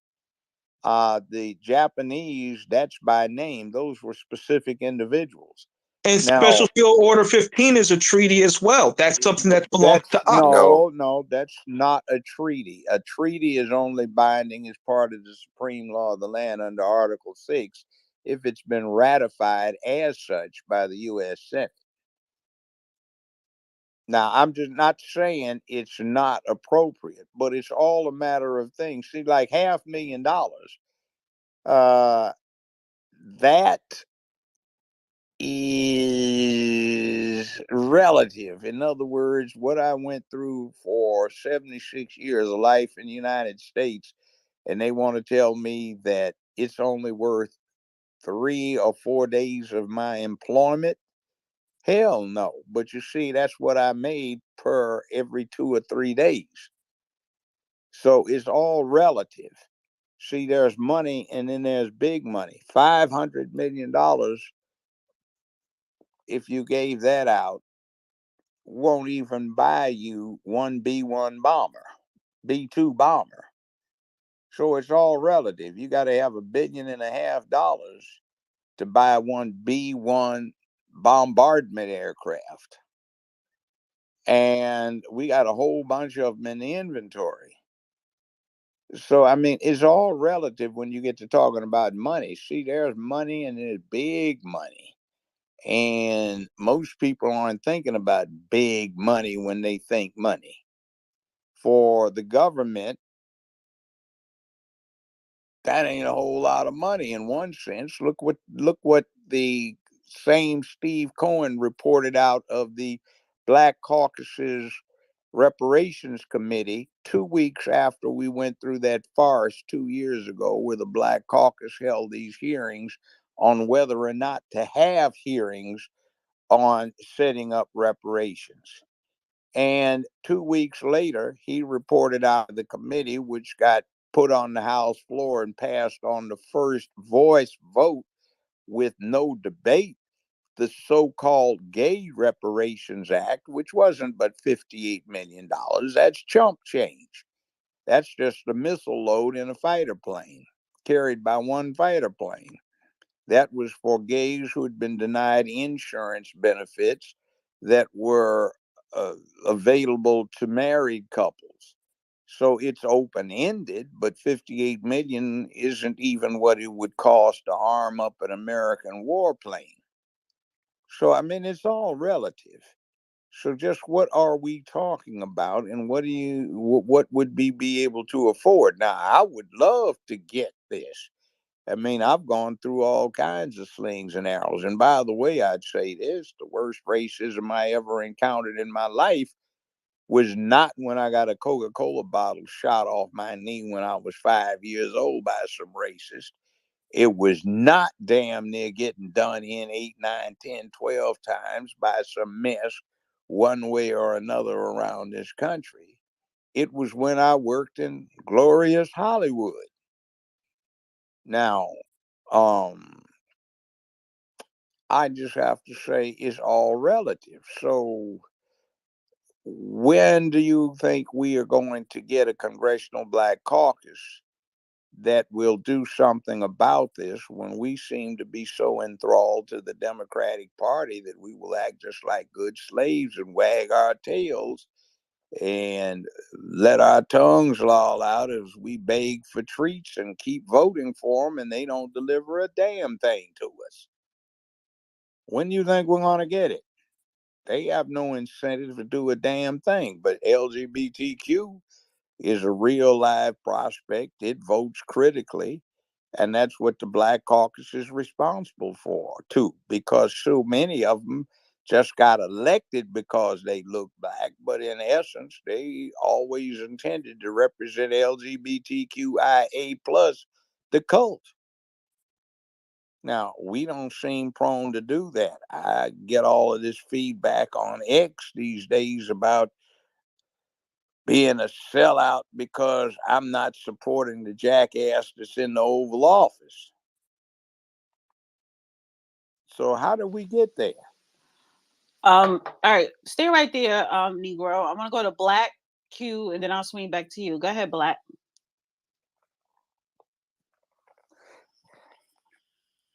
Oh no, y'all good. Keep going. Oh, well, My you're a hand is up. speaker. So, oh, your hand. I'm sorry, Lenny. Is your hand was up? I'm sorry. But whoever was supposed to go next can go. I don't want to jump in front of anyone.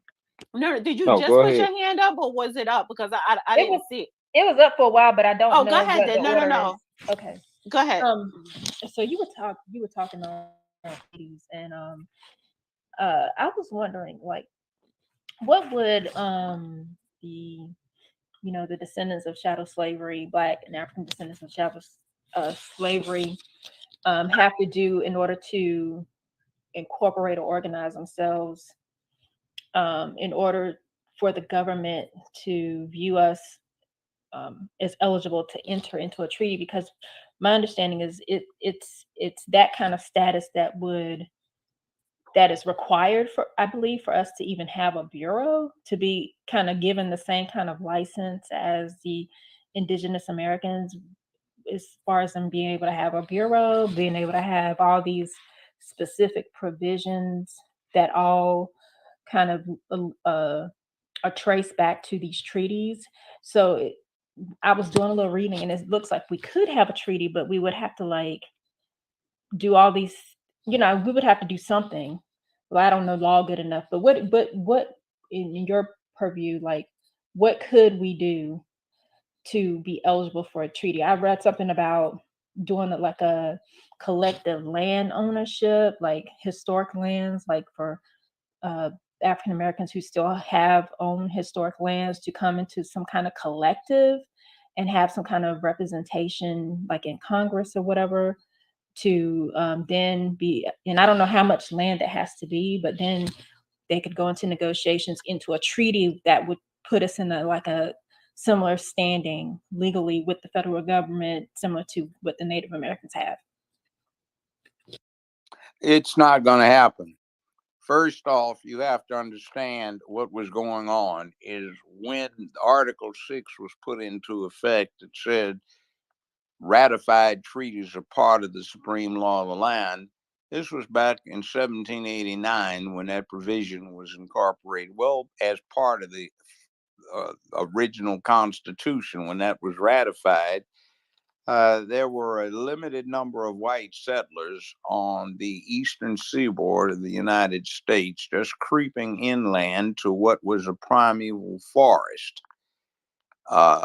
a jungle, the way it was looked at then, followed by all of these open lands all the way to the Pacific Ocean.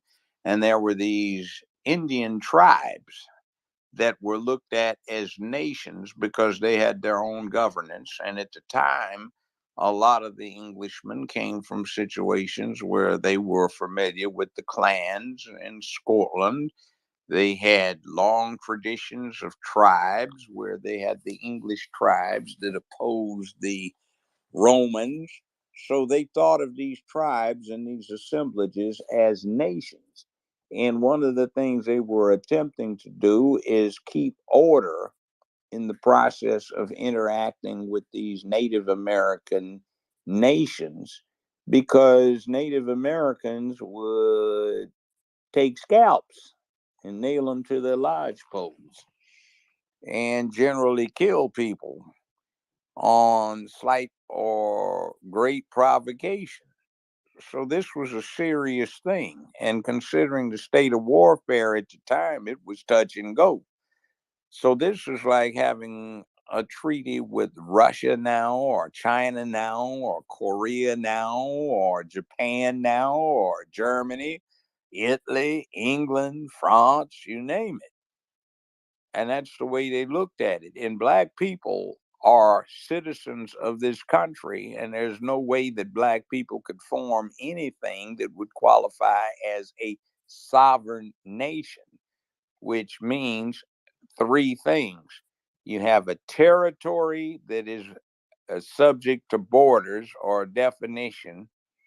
You've got a population that occupies that territory, and the territory and the population are under the control of some form of government, in this case, tribal government. So we don't have the territory with borders, we don't have the population, and we don't have a government with which to engage in a treaty as a sovereign entity with another sovereign entity, which in this case would be the United States. We are citizens of the United States, so we can't enter into a treaty with ourselves. That would be an impossibility. So, all of the rest of the things about equality of treatment, you can't give someone any benefit that others don't get unless it is, in this case, reparations. But then reparations deals with an old ancient concept of Anglo-Saxon American law.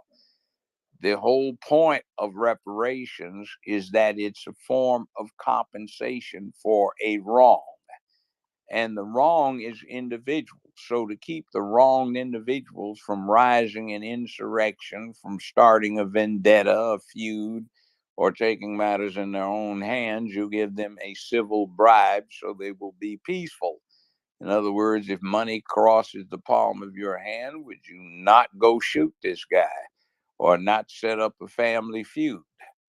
But you see, the point is further in difficulty, which is why I said I can't conceive of a way we can get through courts, because under American law, anciently and currently, a wrong done to a person does not survive the wrongdoer, nor does it survive the person who's been done wrong, unless the wrong is in fact a wrongful death. So anybody that had a claim for any of the above has been dead. We have too long a period of time since the end of the Civil War and the end of slavery. 1866, let's put it that way. So that would be what? 157 years. So 157 years, with human lifespans being what it is, everybody that had a survivor's interest is long dead. So you might want to get off into what individuals have suffered, but then again, that just becomes discrimination, but not subject to reparations. What the Japanese got was they got locked up totally in violation of the law. They were American citizens. There was no wrong that they had done that was cognizant, that the law was cognizant of. So they got done a wrong. So the identifiable people by name who were on the rolls of the people who were interned were given compensation for the wrong that occurred to them. Now, we did have reparations. You have to understand that. January 16th, 1865, William Tecumseh Sherman, as commander of a certain military district, issued an order that decreed that 40 acres of confiscated rebel land and one army mule and various and sundry supplies and equipment would go to each black family. That was to go on until 1870 something. It was approved by General Grant, his superior. It was approved by Grant's superior, President Abraham Lincoln. The Republican House and the Republican Senate backed it up with funding. It was going good.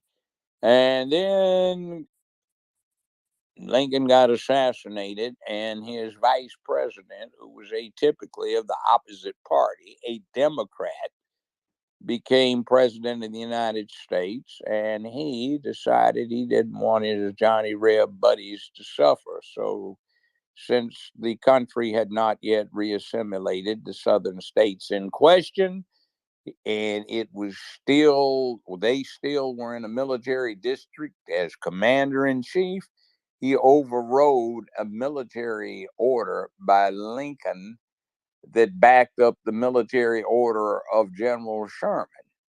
So we had no more reparations, and it never did gain any more traction, though at least twice in my grandfather's life, according to him, twice in my parents' life, and this is the third time in mine that reparations has come to the fore. Now, my grandfather, on my father's mother's side, was born in 1850. So he was 15 years old when the reparations order by Sherman was put into effect. So he had an actual claim, but he got no relief. So it's been quite a long time. And let's see, he died in 1951 or two. So that's been 71 years since he died. So nothing has happened in between. So good luck to us. But I don't think it's coming from our black caucus, especially since they've got gay, white, Jewish Steve Cohen in charge of the committee on reparations for the Black Congressional Caucus. Well, the Black Congressional Caucus got so many agendas ahead of actual Black people, gay, immigrants, Asians, everything else except for Black people. I want to go to Q, then swing back to the Negro. Lineage, did you want to say anything else? I didn't want to. Oh, that's it. Let someone else go. Okay. Thanks. Thank you. And I'm just going to go to these two speakers. Listen, this is the last time I'm going to say to anybody requesting to come up, because we've been up here 2 hours. It's late. I don't know if the judge is tired or not. So cue the Negro. So request to come up if you guys want to request to come up. Okay. I think all this can be done under the guise of, the Freedmen Bureau being brought back to what it was. I think that we have to have the same thing the Native Americans get, as it pertains to, their bureau. The Freedmen Bureau was basically something it was just dismantled. They just stopped, doing that. We need to bring that back. And as far as the treaty goes, there is the treaty of July 18, the Treaty of 1866 is a treaty signed by the Cherokee Nation and the United States government abolishes slavery in the Cherokee Nation. As a result, the U.S. government gives all rights of the native Cherokee to free Black slaves known as freedmen who reside within the tribal boundaries. See, we have to move under the guise of freedmen, and it has to be lineage-based. We have a claim. We just can't, sabotage our claim by talking about, well, how can how can it be done? We put it in the hands of those who know how to do it. Like Okay, Sandy wait. Claude Time Anderson. out. Whose Huh? hands you put it in? Claude Anderson and Sandy He's Garrett. not a lawyer. Whose No, hands he do you knows what put he's it in? doing. I'm saying I would put it in their hands of which way it would go. Who? That's what I'm saying. Who? Sandy Darity and Claude Anderson. As They're far as not like how lawyers. it's implemented. They can't go It's into not court. it's not They about can't them being represent lawyers. us. It's about So how who? could it. It's about how could it be done. I would talk to an authority on the subject. You That's what I'm are. saying. I graduated at the top of UCLA Law School more than 50 Well, you know years what? ago. I I specialized in respect that, but constitutional law. I I never respect got that, but you're reversed not the on a final authority. constitutional law question in 50 years. You're You're not the talking final to authority. one. You're not the final authority, Mr. I know they aren't any kind of authority. I don't claim to be an authority on what they're in, but sure you they're don't not like to when be it corrected. comes to law. I'm sure you don't like to be corrected, but this is a subject. Excuse me, but your fantasy is interesting. I already said that the only key we're going to have is going through a legislative body, in particular, the Congress of the United States of America, and getting an enablement I and was speaking about appropriations how it act. could be implemented. That's what I was speaking of. You said, well, how can it, where can the money come from? I said, well, I would talk to somebody like Sandy Darity, Claude Anderson as far as the plan. Now, as far as, the whole Congress thing, I do think that's something that pertains, to votes. But we withhold our vote until they put something on the table for us to vote for. But When are we going to do that? You read X, you're a member of X, you signed in on X Space. Where is this going to happen with looking at what you see on X? This is a social media network. It's not going to happen on here anymore on Facebook. No, all I'm saying is X probably reflects the American public a lot more than Facebook or Instagram. This is the internet. Okay, I'm going to be honest with you. I understand. Wait, Q, let him finish and then you could speak. Just let him talk. Okay. X has Putin posting on it. It has the premier of China posting on it. The prime minister of Israel post on it. Hamas post on it. The president of the United States, vice president of the United States, former president of the United States, they tweet on it. What do you think you're reading? Read all of this stuff. Do you think these folk are going to sit there and roll over and let black folk get anything? To win an what are we election? going to do if they don't? To win an election? And talk about they need stress relief? I'm going to be honest with you, Mr. Mathis. I mean, I said, I'm going to be honest. I ain't Mathis. I don't like him. He is not a constitutional scholar, and he's too damn young. I'm just saying this. I'm just saying this. When it comes to this subject, I do think that you don't know what you're talking about. Oh, hell yeah, I don't. What the hell do you do? You just have feelings. Tell me expertise. How many common law cases did you take? No, you're somebody. How much common law have you studied in law school? How much have you studied in political science as an undergrad? You just don't like to be corrected. I've come across people like that. I don't care. I got corrected all the time. I would encourage lawyers to argue with me so that they could if they were convincing. You're not. You're just talking shit. You're talking off of your head, off of what you want. Now give me a plan. You're not giving me anybody that has any particular expertise in the subject. So let me economically, you haven't dealt with the feasibility of it. Give me a solution. Let me interject for a second. Let me interject for a second, because I'm trying to understand what you say the judge don't like to be corrected, but what was the correction? Yeah, there it is. What did you correct me on? You haven't said anything that's a fact yet, so correct me. When I start talking, you can wait for me to finish. I know, but you're talking bullshit. In other words, I'd cut you off in a courtroom if you started this. But if you got something going on that's relevant and material, I'll let you go all day. I sit there for hours and listen to lawyers when they got all point. But you're not a judge anymore. Move on. You're not a judge anymore. I'm still possessed of that information, and I am the co-host. So yeah, I'm cutting your ass off until you get me some facts. Get me some facts. Judge Joe, I'm just saying that you have to respect that you don't know everything. Oh, well, I know this. No, wait, stop. Because I asked you what was the correction, meaning that. Yeah, in other words, give me something. He keeps talking. No, okay, I'll be quiet. Give me a fact. He's Give going to me be facts. quiet, but I'm asking you, Q, what did you was trying to correct him on? What I was saying was this. I said that when it comes to how would reparations be implemented, meaning like where would the money come from, this and that. I said, you know what? I'm not an expert when it comes to this, but I will look at somebody like Sandy Darity or Claude Anderson when it comes to, okay, what would be a plan if it did happen? All right, From so that stop right there. Stop right there. Because so people, this is the thing, and this is the problem that I have, and I'm going to include myself in this box. Just mute up for a second, Q, because it's a feedback. I'm going to include myself in this box. When we are talking about reparations, and we all need to do this, you have to have the proper Q. I need you to mute your mic.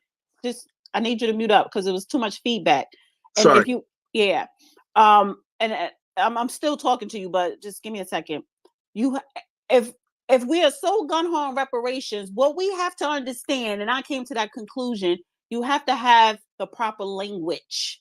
Meaning you have to know what certain words to say, what they mean. So when which is fine that we say Dr. Claude Anderson and Dr. Sandy Darity. Dr. Sandy Darity believes is economist. So he does have he does know how to put a plan together on how much is owed, blah blah blah with the facts. However, have you read his book? Because if you read the book, and please don't ask me the name of it. I do have the book. It's a thick ass book. Coming here to equality. I got your back, Dana. Thank you. When you read the books, Dr. Claude Anderson have been writing books since the early 1990s. He wrote the blueprint decades ago, and Black people even back then was not listening to him. So the point is, we could reference these people by saying their name because, yes, they are the expert. The problem is, Q and others, we are not taking what the fuck they wrote the blueprint on and executing it. So the judge is coming to you saying the same thing that Dr. Claude Anderson and Darity are saying. If Dr. Claude Anderson and Professor Darity was on this panel today, all three men would be in agreement because they're speaking the same fucking language. And you are not coming up here speaking the language. You did not read the books. And if you read Dr. Darity books, you would have been highlighting because it's not a book you sit and read for entertainment. It's a reference and it's something for you to study and you will understand the language. You're not using the proper language when you're having a reparations discussion with a judge, with someone who's been an organizer, with someone who knows how to create public policy, with someone who knows the Constitution and about the legislation. Can I respond? I'm going to let you respond. Let me finish. So a lot of people get upset with Judge Joe Brown when he talks about freedmen, when he talks about, well, reparation is good, but we don't get it, because that's your emotion.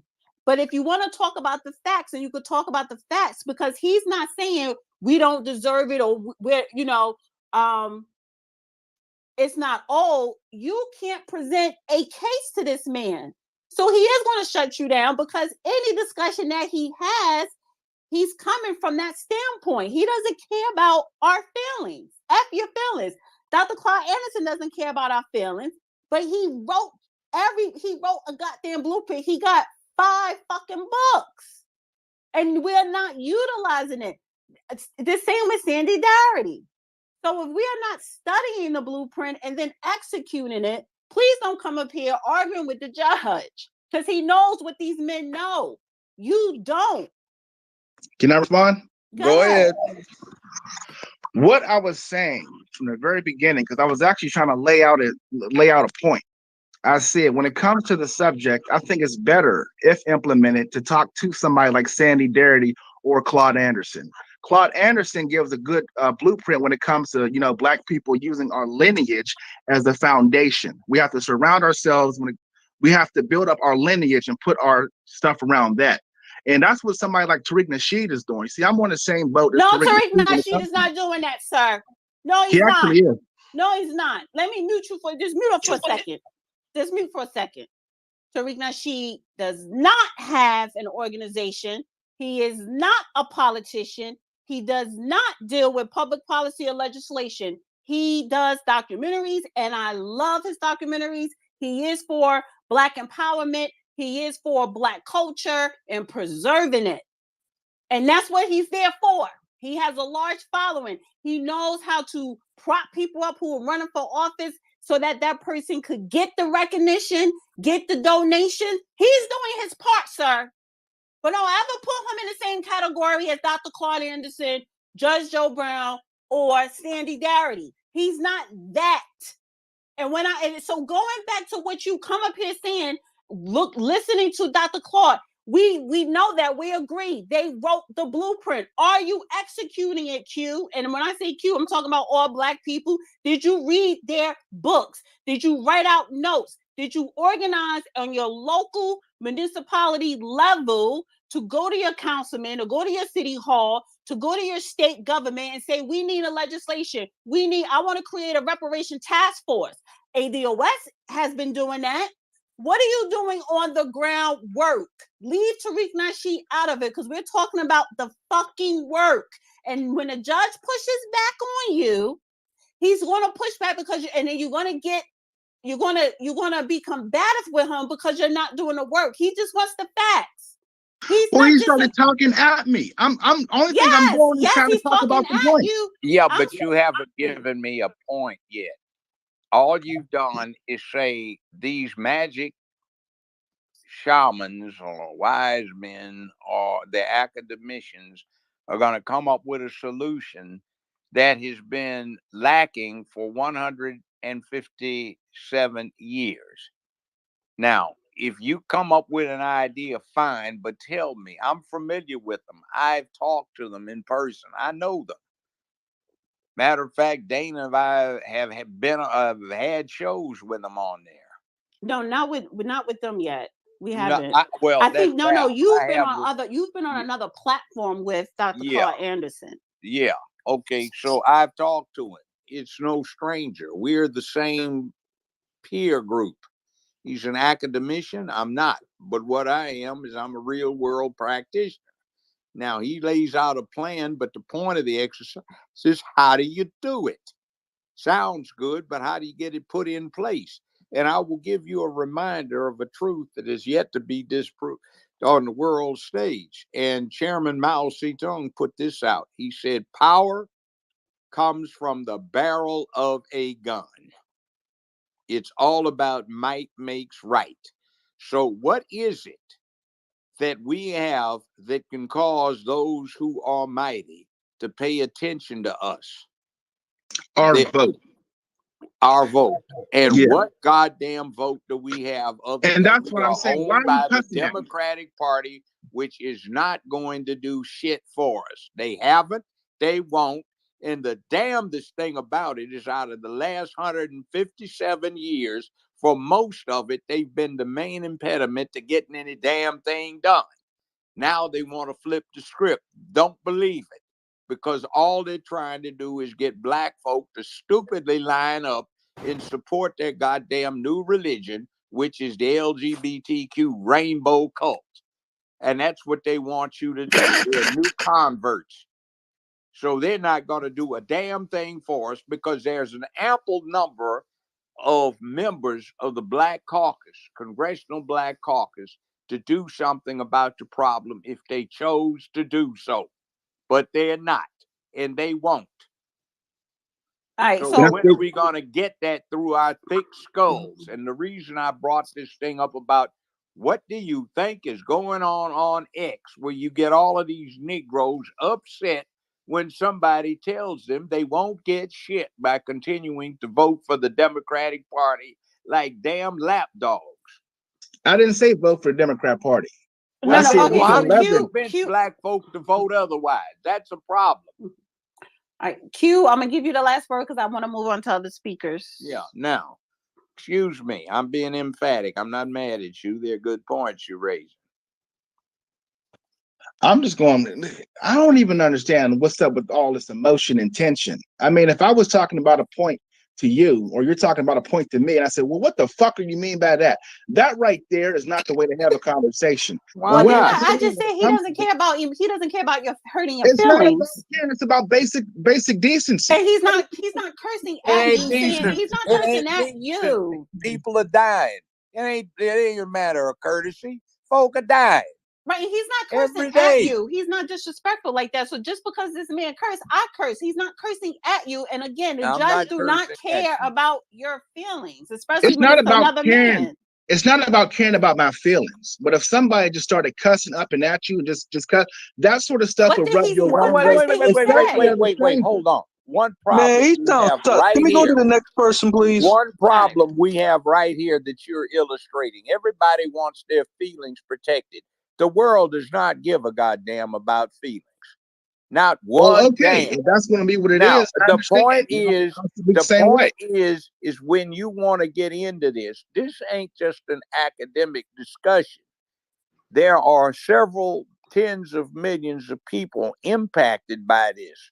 There are generations who have felt what this is all about. This is death every day. This is suffering every day. This is an opportunity to be heroes and sheroes every day that gets passed by. This is a future. This is legacy. And it's not anything to be just taken lightly. So when we get into it, we can't worry about feelings because 157 years ago, there was a hot shooting war where more people died than in all the wars that this country's been in before or since combined. So that's a reality. It did come out of the barrel of a gun, literally. Everything that's happened in this country comes out of the barrel of a gun when it's long-term policy. And we're nasty about it because we don't want to face it because it scares the shit out of a whole lot of people. All right, I want to go Now, I'll to. just say that. Sorry if I get on you, but the point is we need to stop going on these pipe dreams. Let's focus. Somebody give me a coherent plan that will work in the real world that might get it. And meanwhile, if you don't get it, what you need to do is start focusing on dealing with the bullshit that's around and about you every damn day and kick it in its ass. All right, I want to go to the new Negro, and then I'm gonna go to the off season and two The rotis. Negro. The Negro. I always say new, I don't know, but the Negro. Go ahead, and then the off season, and then two rotis. All right, I wanted to touch. I heard a lot of things that get tossed around. One of them is about this Freedmen's Bank thing. That's a POC term. If you watch the Freedmen's Bank 5-hour thing, they had nothing but immigrants there. They weren't allowing people from the descendants into the forum or anything of that nature. So instead of you arguing with the judge, you need to be criticizing Kamala Harris and the people that were there, making that bank that you want to run our reparations through a POC bank, because of that banding land feature that's on it. So that's the first thing. Also, I want to talk about this 5-letter Klan thing from the perspective of the Emily's list. Nina Turner, the reason why she's talking about reproductive rights and legal cannabis, but specifically reproductive rights, she's on the Emily's list, meaning that she collects funds for about abortion babies, certain lifestyles, and everything in between when it comes to that. She's on that list. A lot of our Black women politicians that we hold near and dear are on that list, selling our women out and telling them to get rid of our babies. So I'm just going to keep it 1,000. She's on that list, Sister Dana and Brother Judge, unfortunately. She's on that list. So I do have the cited my source on that as well. So you guys can look at it right on there as well. So those are the two things that I saw that was very, very problematic. And also Dr. Claudia Anderson talked about running a Marshall Plan when it comes out to the layout of our reparations. And that was in that book, I want to say Powernomics. Yeah. Because I got it sitting on the shelf. Yeah, I had to stretch and look for it for a second. But those are the few things I just wanted to touch upon and address that brother, because I really didn't like the umbrage and the tone that he had with a sitting judge. And it shows the lack of respect that people have for people who worked hard in these academia environments to get to where they're at. And we need to be supportive of our Black academia and our Black academics that are in the interest of in our plight. So So, Judge, I got your back, man. I ain't gonna let you go down like that, brother. Because that I don't like disrespecting our elders who are in our pockets. Okay, Like, I much appreciate it. Let me just say this: I'm not an academician. Could be, but I'm talking about what I did to pick up the expertise I have. There have been occasions I can think of where I had a 45 in one hand, 357 in another, and a whole bunch of people about to kill each other over something before the sheriff showed up and he ducked behind his damn tractor. Okay, I've had people try to kill me, break in and kill me, gunfights about this mess. Yeah, it's not all that simple. Back when, there were some very real consequences. Like you're out in the middle of nowhere and you got a standoff with three different law enforcement agencies and some brothers out there, and everybody's armed to the teeth until finally they got a captain out there and said it wouldn't have been a Mexican standoff. You guys got more artillery than we do. So, I mean, it's not anything that's academic. This stuff is real world serious. I've seen people die in front of me, 2 feet away, standing right next to me, or 15 feet away. This And is serious business. I'm not talking about ivory tower. I'm talking about hell. This is some real world stuff. You can talk all you want to, but until the bullets get to flying, one way or the other, vets understand that. It's a whole different order of business. And before I go to off season, Dr. Clark Anderson, he wasn't a professor. He was actually in several presidential administration, and I believe one of them was President Carter. And Powernomics, I think, was written in the 90s or early 2000s. So we got to understand that when he was writing these books then, you know what I'm saying, the times were slightly different. The concept is the same. Very different. The concept is the same now, but if Black people didn't appreciate or take that book or his blueprint then, and we're still not doing it now, but we always want to yell out his name, that's disrespect to that man and what he was trying to do.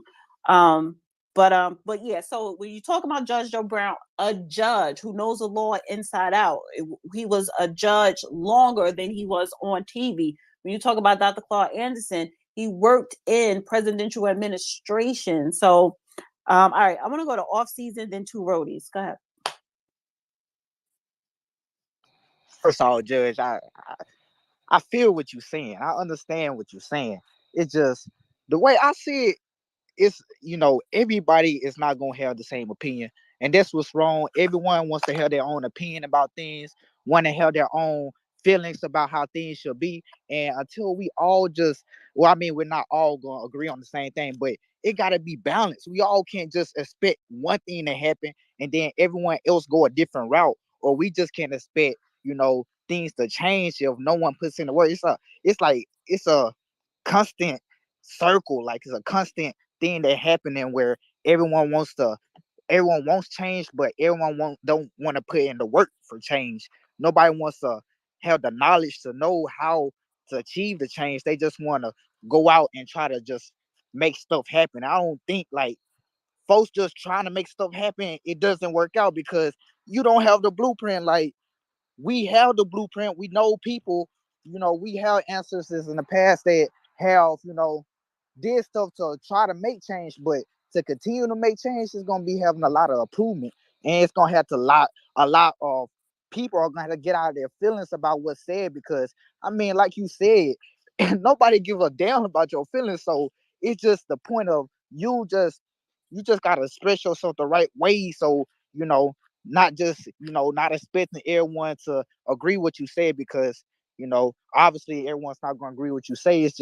just take your opinion and just have it out there, and so people can know how you feel about certain situations, and not just let it just stay and just keep going and just not just feed your point about stuff, just not say anything. So I just think people need to be more open about how they feel about stuff and not sugarcoat it. Just be honest. It's too many people trying to sugarcoat how stuff is, and if we continue to sugarcoat it, then I mean it's just gonna continue to be the same. Well, let me point something out here. One of our problems is a lack of leadership, and everybody can't be in charge, but we always don't want to hear anybody exercise guidance over anything. It's always let me speak. But anytime you get an organization, anytime you get a corporation, anytime you get a gang, a posse, anytime you get anything, a military unit, somebody's in charge and they say, hey, shut the fuck up. It ain't going to be like that. Or maybe you need to answer the question, or maybe you need to direct yourself. And as long as we seem to be resistant to that, so nobody's supposed to be in charge, nobody will, and we'll get nowhere because there's no leadership out there that's showing the way that says, follow me. Now, you can bicker all you want to and keep it theoretical all you want when there's time for that. But when it's time to do something, get in line and let's go. If this person isn't the leadership, then replace him by somebody who is. Otherwise, be quiet and follow. Sometimes people have done things that you don't even have a clue about. People have been places you've never been. People have had experiences you have not had. Maybe one day in life you will. Maybe you have had some of those experiences, but interestingly enough, the people that have had them show it. And when you've had those experiences, you recognize when other people have not. So the privates don't lead the army unless everybody else has been killed off. Two rotis. I guess I'm saying it right. Yeah, two Roddies. How you Two doing, rotis. Miss? Okay. How you doing, Miss Dana? How you doing, Good. Judge? Can y'all hear me good? Yes, sir. Yes. Okay. You know, I've been tuning in to YouTube for a little while now, almost 2 years. I'm familiar with you guys with a Man Up show that y'all do. And Thank Judge, you. I just want to touch on the things you say and us as the black culture of our country needing to understand the language, right? So I say that with how you approach things, right? Would you say that with our fight and what we're fighting for, most of us need to get more aware with the geopolitics of things? I To would agree with that. That's a good o- proposition. okay, now with all that being said, right? I'm trying to catch up to make sure I heard you right. You're telling us to if we're going to have a plan, we need to have a good plan that we can pitch to somebody that's either in the House or the Senate that would take that approach if the language is making sense to them. Am I correct? Because you're Yeah, saying the Black caucuses are not doing it. They're not yeah. going to do it. We Okay. elect them and they don't Okay. do what So we elect them to do. So why do we keep electing them? We have to answer that question and correct that flaw. okay, now with what's going on right now with our country funding two wars that's not basically representing the American people, I look at it as like, okay, within the past 2 weeks, I've been seeing that, all these people that's in the Middle East, the Palestine people, all these people that's over here, that's immigrants, they are literally going out and protesting in all our major cities, right? I don't understand why us as our people don't go along with that approach, even though we are fighting different fights amongst the Palestinian people. But we're seeing them come together throughout all these American cities and do what they do, whether if it's a law in place to allow them to do it, where I feel as we should take that same approach, be out there alongside of them, fighting for our fight, not even fighting with, their cause, but with our fight because they're doing what they're doing in our country to, take down or, expose our government. Because we all can see that our government is the middleman with what's going on over there, and it's also the middleman with what's going on in Ukraine. So if we become more acclimated with the geopolitics and getting our language right, I feel that we can, like how you said, find somebody within the House and Senate that's going to take our approach. I like somebody like Newt Gingrich, if you know who he is, Judge. I know who he is. Okay, and I've been looking at him since I've been a high school student. I'm 37 now, but I look at him as somebody we can infiltrate, give him the right and the proper language to present this to the House and Senate on our fight on this reparation things. Until we all understand language and lingo, right? Because I think when we use the term solidarity, I feel that it's been compromised through the corporate sector of things, because most middle class working people, when they hear solidarity, they think of it as more job security and wage security. Am I right, Judge? There you go. Okay, so if we take the approach like how you look at it, we literally uh form our militia, and our militia stand on the basis of constitutional rights, and then we move forward with the language and lingo to push, our fight on reparations, which, 500,000 ain't bad when we already in what, damn near 4 or 5 trillion in debt, or whatever that case may be. But that is our approach. It's no more solidarity, it's more of a militia approach based on the constitutional that our forefathers presented for us, and we get there with the right language based on our government funding two wars that none of us American citizens, even though you said those of black people that are from slavery, but we are considered, citizens of this country. And then we have some that are indigenous, that, that lingo might be a little bit different based on what you said. What are we fighting for with not owning our ownership of a land, but we're just part of something because they consider us as 3/5 of a human being or whatever, whatnot. I think that is more of our approach once most of us get acclimated with geopolitics, finding out the actual truth, and changing the solidarity to the militia form backed by our Constitution. Would you agree with me on that? In part. One thing I'd say, though, the Constitution never mentions race, not one single time. What it says, for purposes of apportioning representation in the House of Representatives, 3/5 of all persons held in slavery or involuntary servitude shall be counted toward that number. 100% of the women will counted toward that number, but they couldn't vote.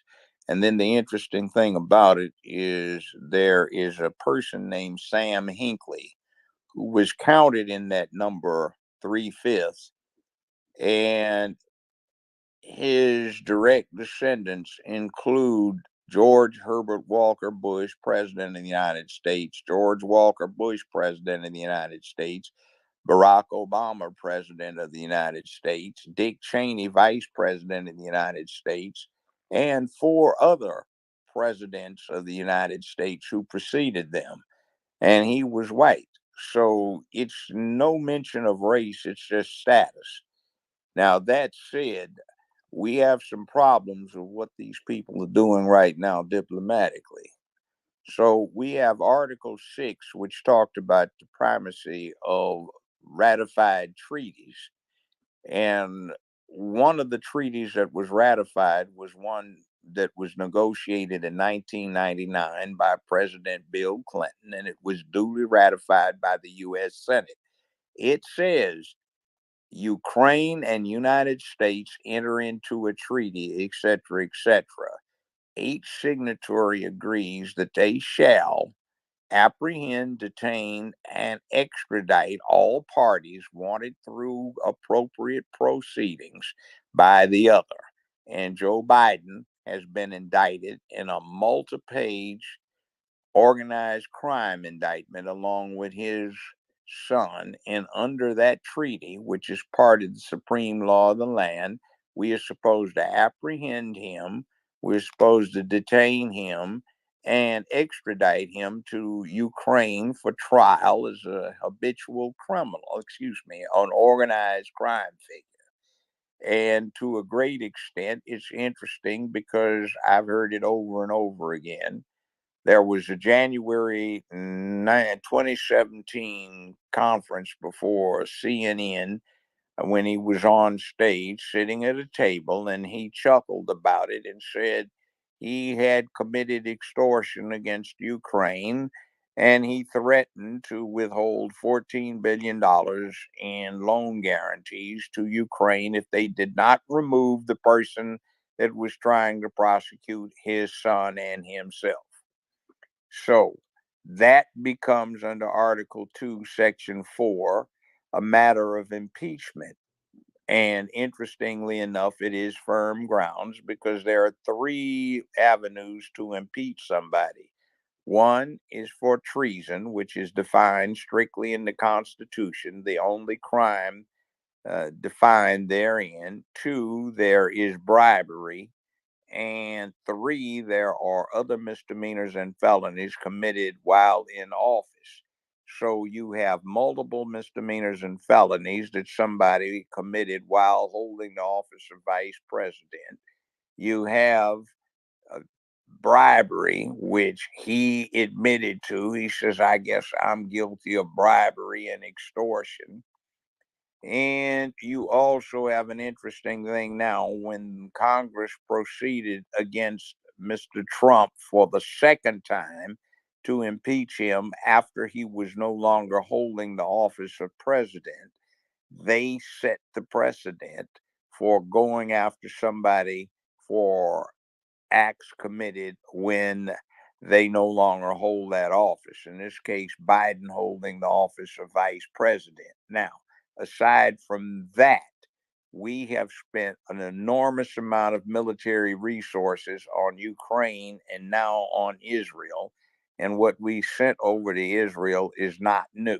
A lot of it was in exchange for getting an active tank defense so that our tanks, M1 Abrams, and their various variants, which are about almost 40 some years old now, older than 40 years as a design, and the newest one is going on 25, 30 years old since it was built first time around. Well, we're trying to get an active defense that the Israelis are selling us. We also have a large number of our combat pilots in the Air Force, Navy, and Marine Corps who take regular furloughs to serve as combat pilots for the Israeli government. That said, what has happened is that we have had a last 2 decades where we have spent money on a social experiment in the military rather than in setting the military up to conduct a pure war. We run out of ammunition and go try to find small arms ammunition anywhere in the country, and you will see a severe shortage because of that. Obama closed down a number of government arsenals that were dedicated to making small arms ammunition, and now there's a lack. All right. But when we talk about the serious stuff that we would need to take on a peer power, such as the People's Republic of China, which is inevitable because they've said, whether you like it or not, we're going to take back Taiwan. That's part of our nation. And we, according to the Defense Department, several years ago only had enough of the necessary ammunition, the heavyweight stuff, to fight for about 48 hours, and then we run dry. And we've depleted more of those stocks, so we probably have 8 to 9, 11 hours worth of ammunition left when it comes to air-to-air missiles, SAM, surface to air missiles, stuff to deal with shooting down incoming missiles and other stuff like that. And we do not have the naval amphibious capacity to reinforce Taiwan. Taiwan is equipped with 60-year-old M48 tanks upgraded with new diesel engines and new 105 cannons. You have a situation where the Air Force is effectively obsolete compared to the People's Republic. You have a situation we can't get enough aircraft over there to oppose the Chinese. We certainly don't have an army that can stand up to theirs right now. We are trying to license an interesting infantry device which allows the commander to see what every other person under him in his command is looking at through the sights of their rifles. We're trying to buy that from them. So most Not to of our cut you off, technology is Judge, but made those 3 there. points that you made, right? The 3 Yeah. points that you made, when you say we collectively have him in our back pocket because we are taxpayers towards our constitutional, right? Our constitution. We pay taxes. But they're sending, when Biden is asking Congress to pass the bill to send money to these other countries that's at war, when you say that's kind of an approach we can use towards our fight with our reparations of his treasonous acts that he committed? Yeah, exactly. But the point is, who's going to pass it? See, you've got 100 U.S. senators. It would be 102 if D.C. got statehood, which it does not need because they just simply need to see D.C. back to Maryland and keep the Capitol Mall as the reduced district, and everybody would get voting representation in the House. But the likelihood of it getting through 60 U.S. senators is very small. So You don't think, if with your experience of exposure, let's say we go through Newt Gingrich, you don't think he's a stand-up guy to really well, put the country back on an even the keel? problem is Gingrich ran the House. He was Speaker of the House for a while. He got put in check by, let's see, Larry Finn. He's retired, Newt Gingrich. So Yeah, he's what? retired, but he has influence. But he got Mhm. put in check by the gentleman that ran Hustler magazine. What's his name? Oh, Larry Flint. Larry Flint. My brother used to be his personal bodyguard and confidant. Okay. Larry Flint put Newt Gingrich in check. Larry Flint used to gather information on the bad guys and the good guys. He would try to suppress it when it came But to we the don't good need the whole guys. story about Larry We won't Flint because do I want to that. start But wrapping it that's up. why Newt Gingrich kind of straightened up. Now, that's not the real problem. Our real problem, since we're talking about what's happening with Ukraine and the resources, is the type of ammunition we use is going to take a minimum of 5 years to restore in manufacturing, priority manufacturing, to restore the supplies we had 2 years ago, 3 years ago. 10 years to get what we need to take on China, and that's not happening. But the other point is, aside from the danger in Taiwan that we are ignoring to a great extent, is what's happening with Serbia. That is the hot point that is far more dangerous than anything happening in the Middle East right now. That is far more dangerous than anything else that's out there right now in terms of the country's security. And you haven't heard a word about it. So Ukraine is Ukraine. It's actually a civil war matter because the Ukraine for hundreds of years was part of the Russian Empire and then part of the Soviet Union. So all the Russians want is part of their country back. And that's likely to happen one way or the other. And by the way, there are a huge number of Ukrainians that were trying to get Russia to come back in there and take over, because there is a rampant resurgence of Nazism in Ukraine, and it never got stamped out because Stalin stopped it from happening after World War II. There is an enormous slave trade going on in there, with women being used as sex objects. And there's a horrible thing being done over there to former African immigrants who are now citizens of Ukraine. And also, there is this spread of the rainbow cult that the Russians are trying to stop. So there are all kinds of issues that we are unaware of and that the press does not touch on. But we have to watch out for Serbia, I don't because want to. I that don't want to. I don't blow want to up. go too far into this because I really want to Thank you, start Miss wrapping Dana. it up. Thank Yeah, you. but I'm So just saying this the is the point is, and background. let me just set the room real quick because black people are not interested in what you just said, and No, I'm they're just not, gonna but say they it. ought They're to be. not, and I'm not trying to force them to be, because You know, we've been up here already for since 7 o'clock, it's going on 3 hours, and I want to do some election updates. Yeah, I apologize for this. The only thing I'm saying is when we talk about reparations, there has to be an available source for the money. And the problem we're having right now is we're locked into a real live mess where most of the senators and most of the congressmen and most of the public are going to be more concerned with what to do with the Russians, what to do with Right, and the you could have Middle said that East. 15 minutes ago, Judge. Yeah, I know, but all it But what I'm is saying is, we going need to forward, know what the we reality need to know, is. but they Like don't want to know. And when we well, I have it, know, but the let me problem just is let me just what put were this we saying? disclaimer. We need to know, We not need, but what we want to know. listen. Yeah. When a topic is that Obama help or harm Black Americans, which is technically focusing on Black people don't give a shit, and they don't want to know about Russia, Ukraine. They just don't. And I don't care any Black person want to come up here and try to challenge me on it. You don't want to know. I don't want to sit up here and listen to you talk about it. Well, first of all, we're on YouTube, and technically we have to watch what we say about that.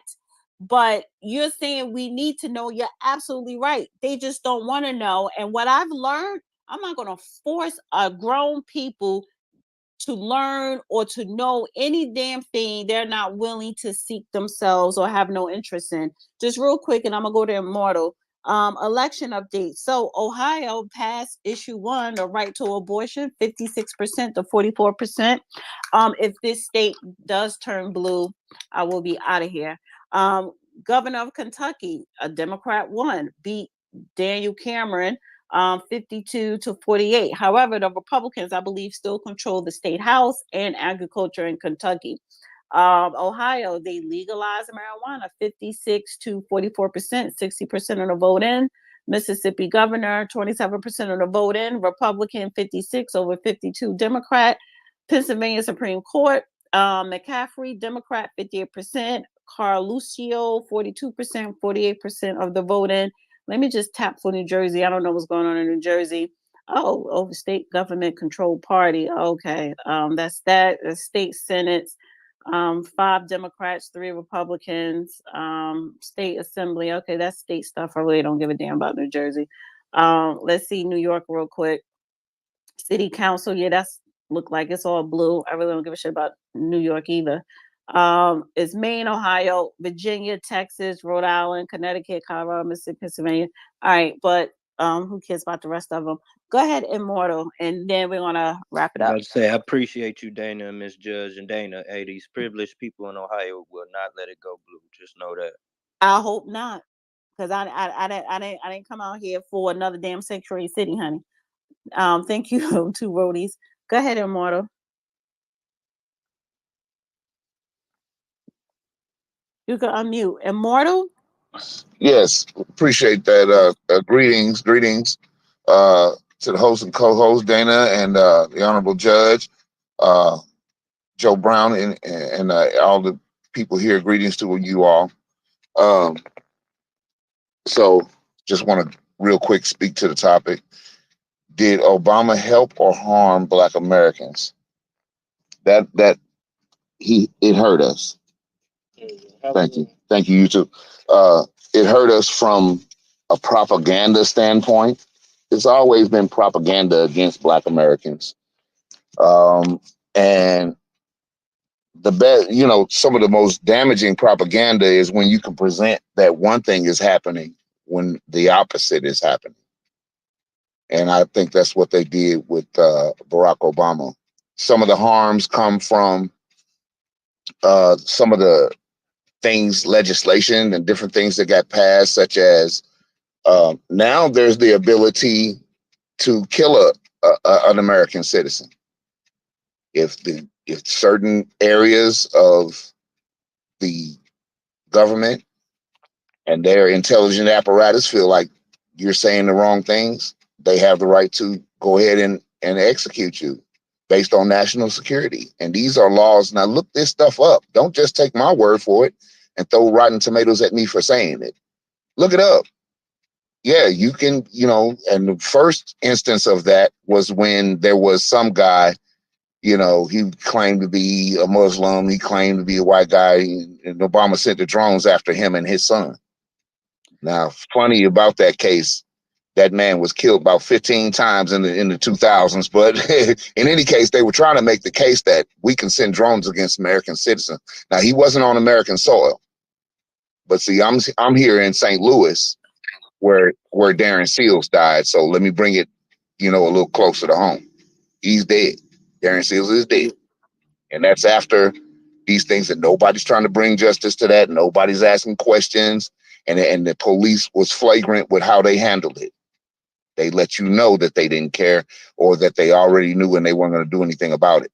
So that's another thing that Obama harmed Black Americans, whereas he made it, he set the clock back on the Casual Killing Act. You hear me? We back to that with that legislation. Other things. The last thing, so I'm going to land it because I know I'm saying a lot, even though, I'm saying a little. But the last thing I'll say is we have to know who we're talking about. We have to know who we're talking about. And Barack Obama, so-called, is nothing less than a third generation Central Intelligence Agency asset. He's nothing less than that. His grandparents was involved. His mother was involved. When his first job out of college was with a CIA front company. So you have to understand that this was a whole, propaganda machine against us. And hey, I had my doubts, but I ain't gonna say I didn't fall into it. I had my doubts the whole time, but I ain't gonna say that I didn't fall victim to. I had hope for change. You hear me? I had the hope for change and all that. But yeah, he hurt us. He hurt us bad because he went out there and went against all of our interests. He put a black face, a black looking face on everything that was against our interests, whether it be whatever it was. He talked bad against reparations and strong for everybody else's rights. He went to black colleges and lectured them and talked down to them as if they were nothing.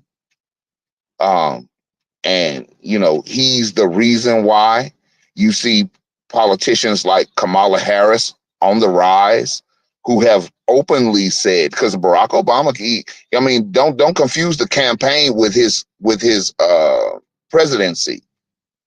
Don't confuse the two. There's two different things. His campaign was one thing to be president, and his presidency was something else. So now comes the rise of these people like Kamala Harris, who have all these international ties and have spoken out outwardly about how they're not going to act in the interest of black people. So yeah, he's done. I'll the digress. reason, like the judge Yes, was sir. explaining, of why our military is unequipped with artillery and ammo. I mean, Listen, one Malcolm X reason. said the United States government can no longer win on the ground. His days of living on of winning wars on the ground are over. The Koreans ran him out. Everybody ran him out. Go back and listen to what Malcolm X said. It's true today. Now, you talk about atomic bombs. Everybody got atomic bombs. If nobody can use them. Go back and listen to Malcolm X. What he said his words are still prolific. So all that blustering and saber rattling and all that, is neither here nor there. So that's so much for that. But as far as to land it, yeah, Barack Obama, I only breezed the surface of all the different things. And I've heard Judge Joe Brown delve deeper into some of the ties and follow the money. And so y'all need to really, when these broadcasts are being had with our sister Dana and our Honorable Judge Joe Brown, you need to really listen to what's being said, because you've been given jewels. And he's already went into all the money, how much money Barack Obama got right now, or where did it come from, and his whole involvement. being a third generation CIA asset. So hopefully I ain't said too much. Hopefully that made some sense, and I appreciate y'all letting me speak. It No, makes it a made great sense. deal of sense. Let me tell you this. I'll back up what you said. When I had my show, I had my producers get me a copy of the transcript of the proceedings you're talking about. The individual in question who filed the action was born in Detroit, so he was a Native American. Well, he was a native citizen born on American soil.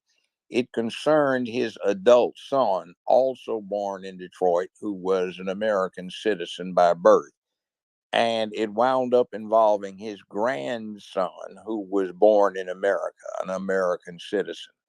What the issue was is he sought an injunction against the U.S. government because Barack Obama had ordered his son to be killed. And the judge expressed absolute astonishment when the government responded to his question. Gentlemen, so is the government saying that if somebody, without realizing they're subject to this, shall we say, hit, leaves the country, say on a vacation, he's subject to being assassinated? That was a question. The government came back. It said, pause, lengthily pause.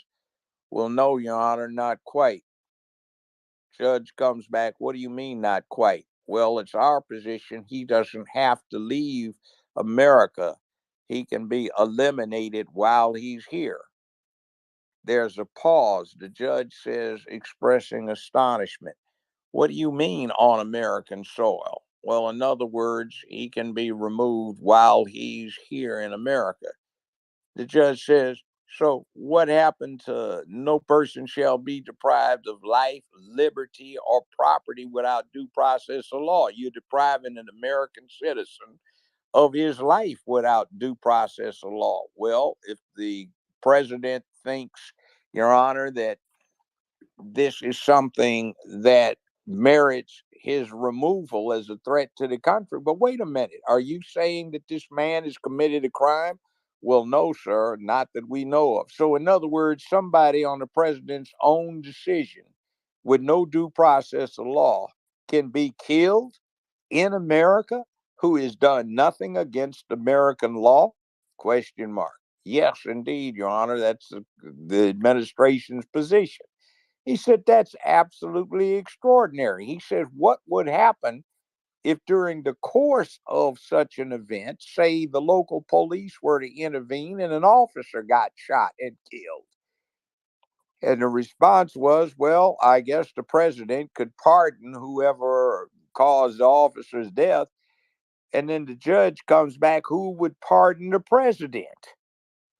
He said, gentlemen, the court needs further briefing on this, and the court will grant the request for an injunction temporarily granted.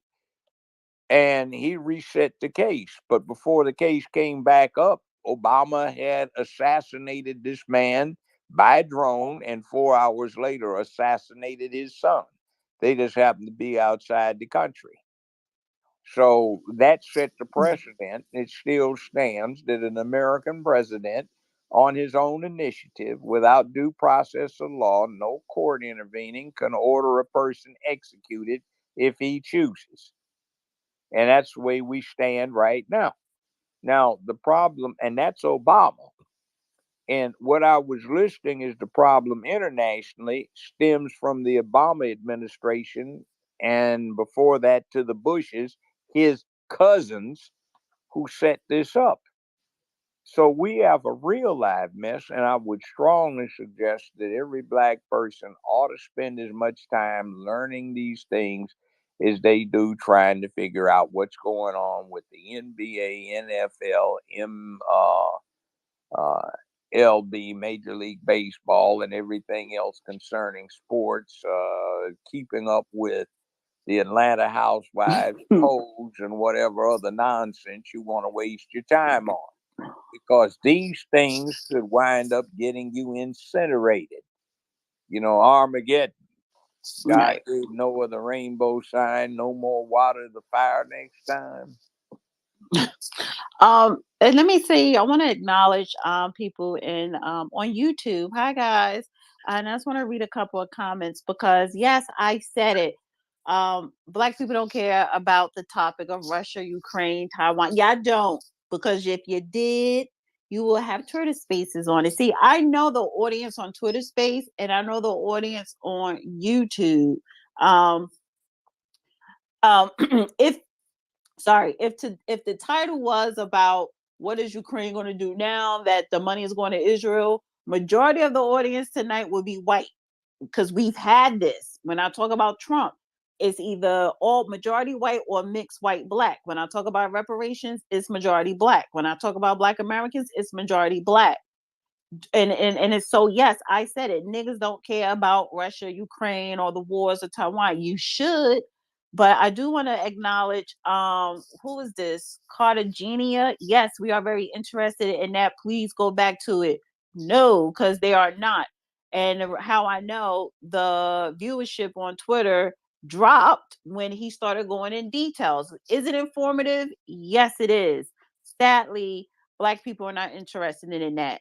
If we was talking about Sexy Red, is she good or bad for the culture? Niggas be all up in this goddamn Twitter space.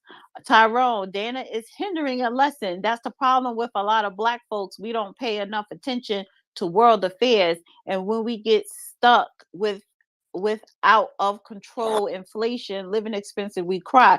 Yes, Tyrone, I'm not hindering shit. I'm just prolonging this Twitter space.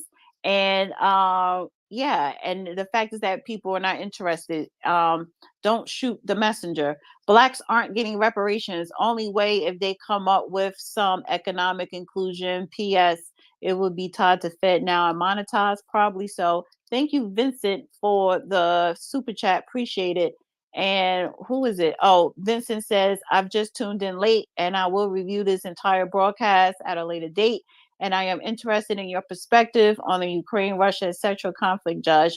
Well, if you listen towards the end, he goes in details. And yes, we will have a Twitter space probably next week, swinging back to Russia, Ukraine, and also what is happening in Israel as well. Anything else? High clockwork, and yeah. So I think this was very productive. I want to thank everybody that came up to speak in the beginning and now, because we started at 7. I don't know if the judge may want to switch to evening. Then the day we usually start like at 4 Eastern. You wanted to say something to Rhodey's real quick? Yeah, Miss Oh, Dana. thank you. Mhm. Go ahead. Yeah, Miss Dana. I just wanted to say, some of us might not want to care about some of those things, but if we narrow it down to following the money, we'll understand the geopolitics of things. And then also, Dana, if you saying you in Ohio, right? I can narrow it down for you best, right? Ohio has the longest congresswoman in office throughout the country. If you follow how she move, you're gonna see all this shit. You're gonna see how all this is even funding the Obama, Joe What's her Biden name? shit. So Marcy Captor. Just Okay. follow her and you're gonna see this the center of it all. I'm telling you, once they dismantle that part, all that little Democratic show is over with. Trust me. Right. And just one more thing. Sadly, black people are not interested in geopolitics. Sadly. And I don't give a goddamn if If we niggas get want upset. reparations, we gonna have to start paying attention to that. And I'm Thank I'm you. young, and I know that's the way to go about it. All of this, Yeah. you gonna identify the players, just like how the judge presenting it to us. See, here, I agree with you, young man. This is the thing. We need to build up support and power. And if you understand these issues, you can put something to somebody when they say, well, I don't have time. Well, okay, if you're talking about you don't. This thing that you're trying to pass, we can make a real nasty stink about it if you don't do something about reparations, because you want support for this side in this mess going on over in Palestine. We can make your life a living hell if you don't deal with what we want. Like, how dare you talk about giving away $106 billion to somebody in 1 year when you could start using that to set up a fund to earn interest to start perhaps doing vocational training or academic advancement of somebody over here on this side. We're not going to support you doing what you're doing when we've been long suffering and we've had to deal with terrorism over here with the Klan and all of that other mess. Can I interject one more thing? Can I just interject? Because when we look at the illegal migrants and all of the perks that they're getting, that's our reparations. It's going to them. Why are we not getting our rent paid? Yeah, why are we pay not some rent? That ain't even that much money. No, it's not. But I'm just saying, the billions of dollars that's going to non-citizens, illegals coming over here illegally. You know what I'm saying? So I'm just tying that into what you're saying. But go ahead, close us out, Judge. Yeah, in other words, you maybe, people want cash reparations. But in the meantime, you can get, there are a lot of black folk that are out of jobs. If you're trying to take illegals and fast track them to get them work permits and green cards and visas, cutting corners, and all they had to do was break the law. Just think how that sounds. Break the law and you get all these advantages. In other words, if you're not from this country, we want you to break the law to get in here, and then we're going to give you these benefits. Now, thanks to Obama. Back to Obama time. Barry Soetoro, Bathhouse Barry. See, I mean, you get this, like, what the hell? And so they elected somebody that looked like he was black, but we didn't know, well, some of us didn't know, he was rainbow. He was a person of color. He doesn't have a single relative who got held in bondage. He doesn't have a single relative, well, outside of his remote relative from back in New England. So he doesn't have anybody that went through being a slave. He doesn't have anybody went through Reconstruction. He doesn't have any connection with this country except through a white woman. So what does that make him when it comes down to concerns that bother us? And you see, when you talk about his gayness, his absolute support for what's going on right now in terms of grooming children, taking our money and converting the military into a social experiment instead of a fighting unit, when the economic situation, as far as it concerns us, got worse. I don't care what anybody tries to say, trying to prop up that nonsense. When you got an absolute corruption and disregard for the law, and black folk are sitting up in jail, and he wouldn't pardon Jack Johnson posthumously when he pardoned 23 executives for British Petroleum, in which his trust fund was a major investor for that blowout in the Gulf. Gulf. Yeah, okay, fine. What does that say about respect for law and order at the top? You see, we have to get over this thing about appearances. We always like appearances. And some folks say, we got everything we need. We're finally caught up because somebody that looks like our favorite colored got elected and was in the White House. That didn't do a goddamn thing for us. And I know I was making big money, and it dropped under him. Yeah. He certainly didn't help out a damn thing. Taxes went up. One more thing, Judge, would you say we can redirect their power if we stop giving them all our black consumerism, like being consumers within their economy? You can. You can. They look what. Okay, let me give you an example. Budweiser lost 84% of its sales. That's a disaster. And that was because they put that queer thing in some blue panties and a sports bra on there, pushing Bud Light. Now, if you can get that done behind beer, what the hell do you think we could do if we put our heads together and started administering economic clout? Right. The Anheuser-Busch family sold it off to a foreign entity because of that. Yeah. All right, wait, mute up too early because I'm trying to close out. Just real quick, I just want to acknowledge Soul Weapon X in YouTube. He says, if the Bathhouse Berry rep is true, the judge better stop dissing him. He's talking about what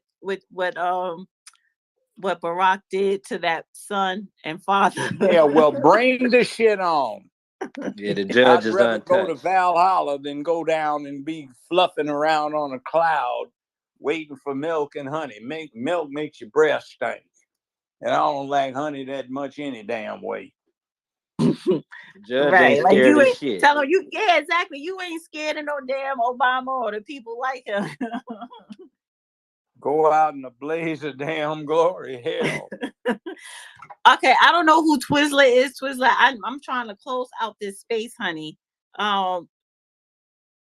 And well, I mean, hell, you got me up this late. Well, it ain't that late. It's just 10 o'clock. I know at the time went back an hour. Twizzler be the last one. Twizzler, what do you want to say? Don't come up here trolling. Nah, I'm not a troll. Everybody in here know me. Oh, okay. Hey, Judge, how you doing, young man? How you doing today? All right, sir. That's a good thing. That's a good thing. I want to get your opinion on something. You know, you're a seasoned veteran, and I know you know a lot about this, right? I've been paying attention to this whole thing that's going on in Israel and Palestine, and uh, Professor Black Truth, he did a brilliant broadcast about this, on how he said the day before Palestine and came in there and did what they did, Benjamin Netanyahu was on trial and was about to go to jail for some stuff that he did. Now all this stuff happening. Now Benjamin Netanyahu is the man of the hour. He the flavor of the month. And as long as this is going on, he's not going to go on trial, not going to be convicted, because they said he was going to jail. They had red-handed him. They had like solid proof of throwing him and some of the crimes that he was doing.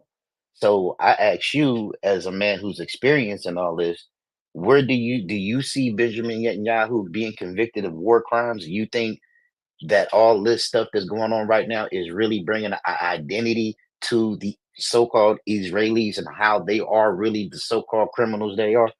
I land my plane there. Well, let me say this. Read Menachem Begin's autobiography. You really ought to read it. He breaks it down in graphic and stark terms, and he's bragging about what he did. He talks about all of the hospitals, schools, and mosques that he bombed as a former British commando, as a terrorist, and all of the people he either personally assassinated or he had assassinated on his orders. He was a multi-term prime minister for Israel, and it wound up in 1978. He and Menachem Begin, not Menachem, he is Menachem Begin. He and Anwar Sadat got the Nobel Peace Prize jointly for brokering peace between Israel and Egypt. He also got the Orlando Peace Award, which, not being braggadocious, I did myself. They awarded that to me in the Watergate. It's the same one Bob Hope got, Muhammad Ali got, Ronald Reagan got, but I don't brag about it, but I guess it is an accomplishment.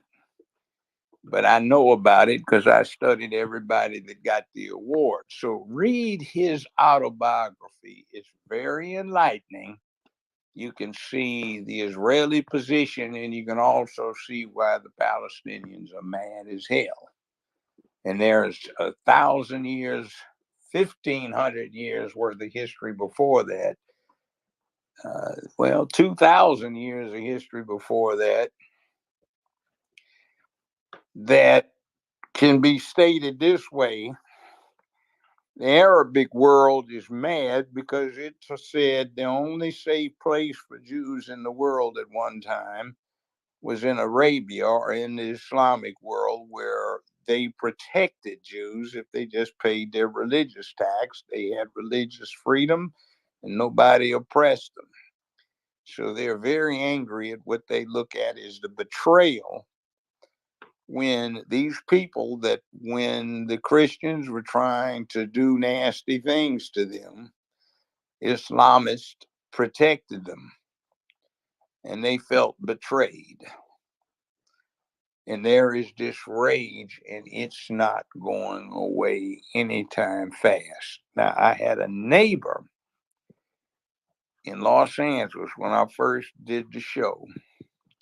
I had a condo in a place called Empire West, right off of Sunset Boulevard. And this guy said he had become a rich man 3 times. The first few times, the Israelis snatched all of his money from him because they said he was becoming too rich to be a safe Palestinian. He made the money again and they snatched it from him again, saying, "You've got too much money, you're not safe." So this time he left and came to an America that allowed him to become a naturalized citizen. So he made it again. And he's still angry, I'm assuming, to this day.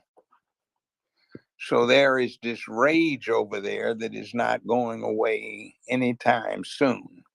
And these people do not have a history of being an oppressed people where they smiled at being oppressed. They die and they cause death in remembrance and in contemplation of it. So it's not going away anytime soon. Tell us the truth, Judge. They trying to occupy a land that's not there, don't even exist. They made it up on their behalf. Well, here's the thing about that. If you took the typical Arab and the typical classical Jewish person and you did a DNA analysis on them, they'd come back identical. But there are those who, through the diaspora, went to Europe and had been in Europe for more than 1,000 years. And the religion was there, but the genetics became more closely akin to European. And if you do a DNA analysis, the category is European Jew. So when they go back, they look different. And they really cousins hurting each other. Yeah. Wait 1 second, too, Rody. 1 second. Let me ask a question. TBG and YouTube says, "Is this a real page?" And I was being sarcastic. I said, "No, it's a parody." Yes, it's a real page. You see, I'm sharing his Twitter space, and this is his real YouTube page. Cartaginian, he says, "When was Palestine a nation?" What do you mean by that? I don't know. I guess when was it declared a nation? It's actually a place. It's been I there guess thousands of we're years. doing overtime. When was Palestine created? I don't know. That was a question. It's like, is Jerusalem a nation? It's is a city. Antioch a nation? It's a place. Mm-hmm. See, in other words, the place has been around for thousands of years. With just Palestinians, or was a mixture? So I guess it's a place. In other words, it's like saying, but it's called Palestine because of the Palestinians. Like, how did no? It come it's a place. If you live in the place, you are a Palestinian. And they're talking about the most recent inhabitants in somebody's father's time period, a grandfather's period, or even one of the grandfathers who's still alive. In other words, like, are you a New Yorker?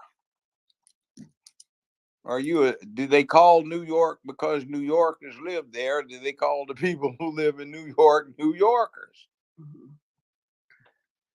So why are Jewish people claiming that land theirs biblically or something? I guess Well, that's because after the Exodus and you'll World get War One back, and World War Two.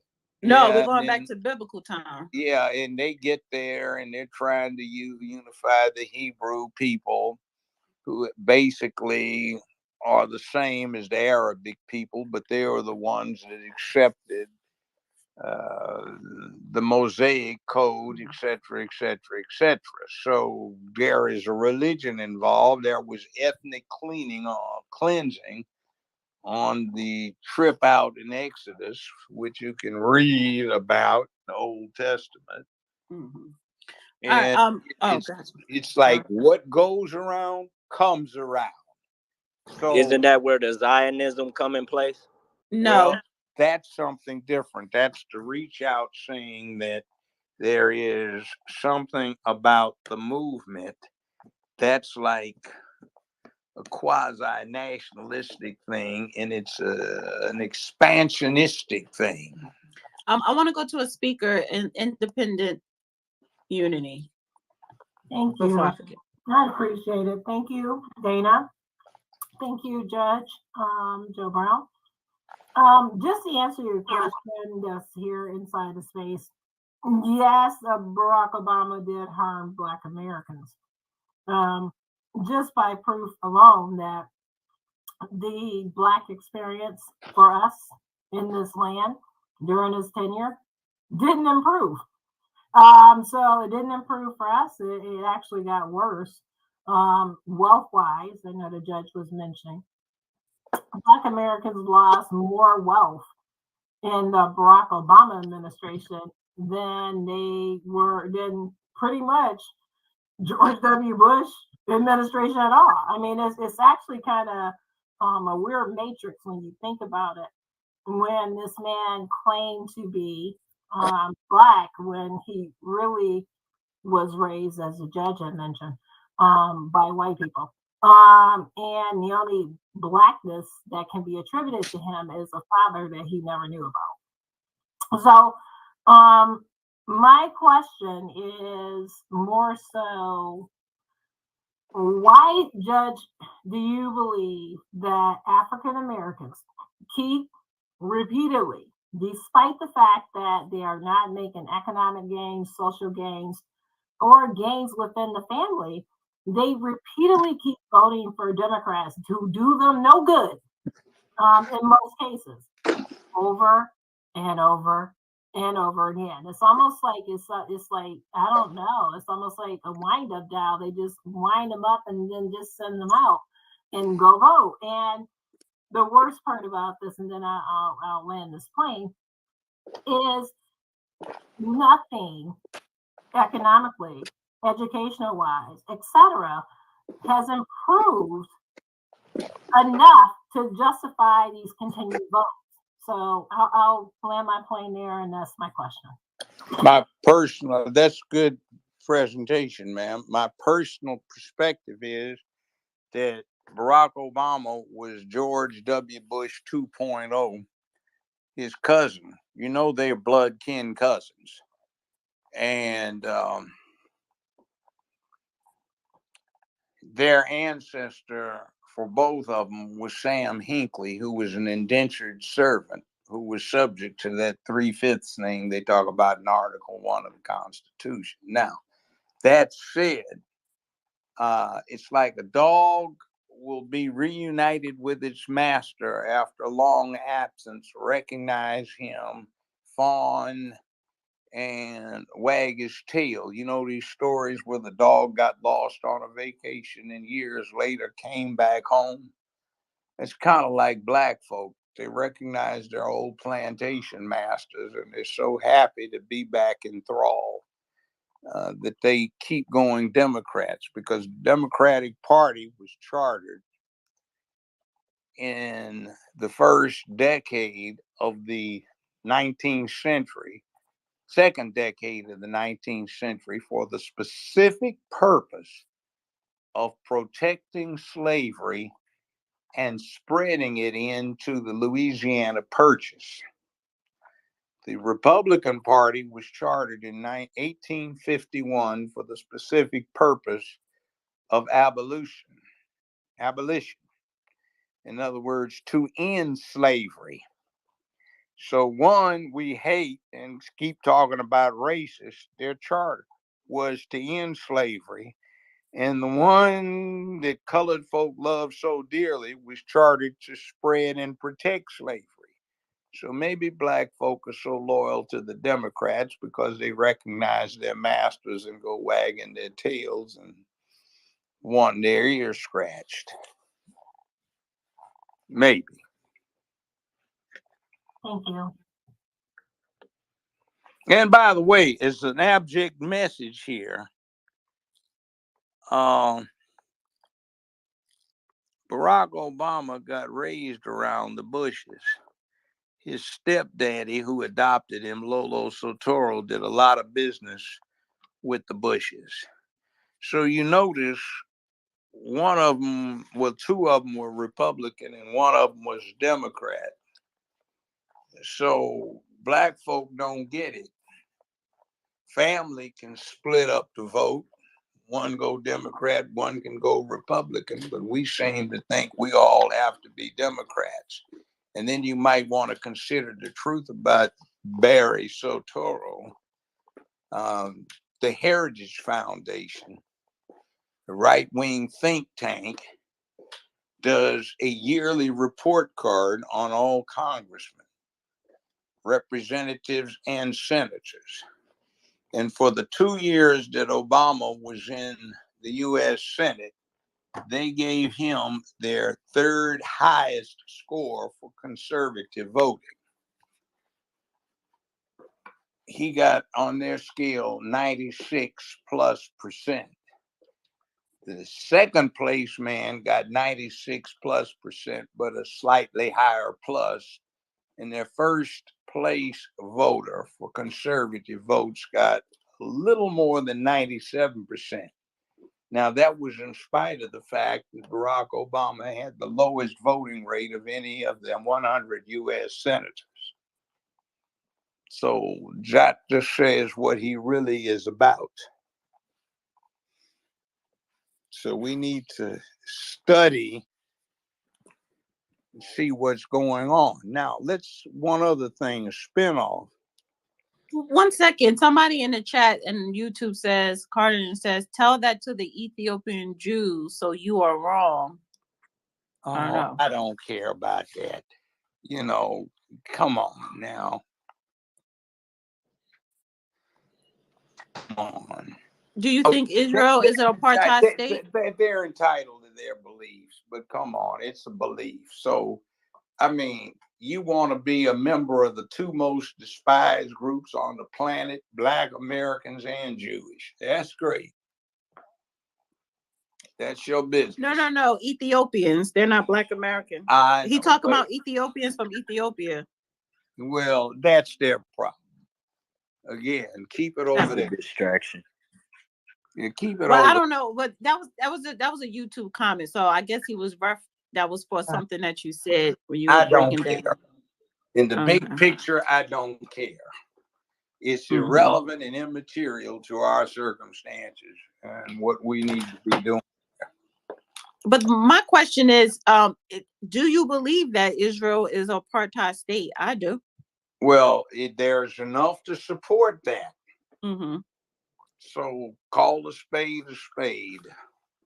Technically, this is overtime. We're past the 3-hour mark. So you want to start wrapping it up, Judge, or what do you want to do? Yeah, let's wrap it up. In other words, knowledge is power. Acquire all the knowledge you can, and if you get enough of it, and you concurrently develop the balls to do something about what you have learned, then that will set you free. What is it? The truth will set you free. So next Tuesday, it will be the white space because we're going to talk about Israel. We're going to talk about Trump. We're going to talk about the issues that white people like to listen and comment on. So we're going to see more white people next week. But Black people, you're always welcome. Shame on you. You're pandering. Miss Da- I know. Oh, am I pandering or am I just giving people what they want? When I talk about Suki Hana or Sexy Red, ain't no white person coming up in here. If I talk about Trump, we're gonna get white people and we're gonna get, it's a mixture. We be mixed. When I talk about, if you talk about Russia, Ukraine, Israel, Palestine, Muslims, those are white folk. We talk about red states, yeah, that's going to be the white space. So I think and I gotta mix it up. So I gotta cater to, the white audience. Miss Dana, I like how you run your operation. You bring the information to all. But Judge, based off what you just said, right? I've been finding the truth, right? It's just I'm understanding I'm getting blocked that access to make change because it's some of y'all that's been on earth before us and y'all fighting to not give up that spot that y'all have, and I'm learning that. But if we collectively do it as a whole like these Palestinians is doing in our country, we gonna get things moving because we got the judge on our side, you know what I mean? And you gonna fight to the end. Thank you too, Roadies. One more thing. I'm sorry. So Cartagena, what is it? Cartagenian in the YouTube chat. Okay, I stand corrected. He said, I was not talking to the judge. I was talking to Roy. Roy is another person in the chat. He says, I agree with the judge. Okay, so Roy Benson said, saying those converted Europeans can lay claim to Palestine is like Dutch can lay claim to South Africa. Okay, and then Cartagena was responding to him. Okay, so they're doing their back and forth. Sorry. All right. Okay, let me make one comment here. Well, this would be your closing remarks. I want to close it out. Well, I mean, it's so brief. What the hell? It's never mind. I won't even make it. It's been interesting. Mm-hmm. Well, let's just say that knowledge is power. So get as much as you can. And right. Yeah. And by the way, but knowledge is power, but it could be selective. But I think we need to cross lines, like, when we talk about Trump and white stuff, just remember this impacts your world and you guys don't get it. But older folk do because they got taught this thing called drop and cover. And you know what that meant? Money. When you saw the flash, drop and cover so you won't see what fries your ass when the nuke blast gets you. Oh my God. They used to have cartoons. I mean, I'm serious. That's right. Y'all had the drop and cover. Yeah, the Cuban Missile thing or whatever. Y'all had to go and get dust. Before the Cuban Missile. Oh, the Cuban Missile. Oh. That was late. This was before that. No, but the problem, Judge, is when you ask, I would even start with my generation, but when you ask young people today, what was the Cuban Missile about? They never even heard of it. So that's the sad part. So, all right. Ukrainian Premier of the Soviet Union, Nikita Khrushchev, a Ukrainian Premier of the Soviet Union, bamboozled John F. Kennedy. And we looked at it for years as we won the Cuban Missile Crisis, but the Russians wanted our missiles out of Eastern Europe, and they got them out. All right. So thank you, everybody who is listening. Thank you, everybody that came up to speak. Thank you, everybody that's been here since 7 p.m. Eastern. Thank you to everybody on YouTube. Thank you to Vincent for the donation on YouTube. And I appreciate everyone. And the judge will be back next Tuesday and close us out, Judge. Knowledge is power. Get your nose in a book. It's fascinating. The stuff reads like one of these adventure movies you like to go see. Anyway, it's been good having everybody here. And I'll say this one thing. A lot of times what I put out there, I don't necessarily agree with myself, but I want you to consider these things so that what you're discussing is something that you had to think about. Okay, with that, I'm out of here. Good night, Appreciate you everyone. guys. Thank Have you. a wonderful week. And we'll see you next week, Tuesday. Bye. All right.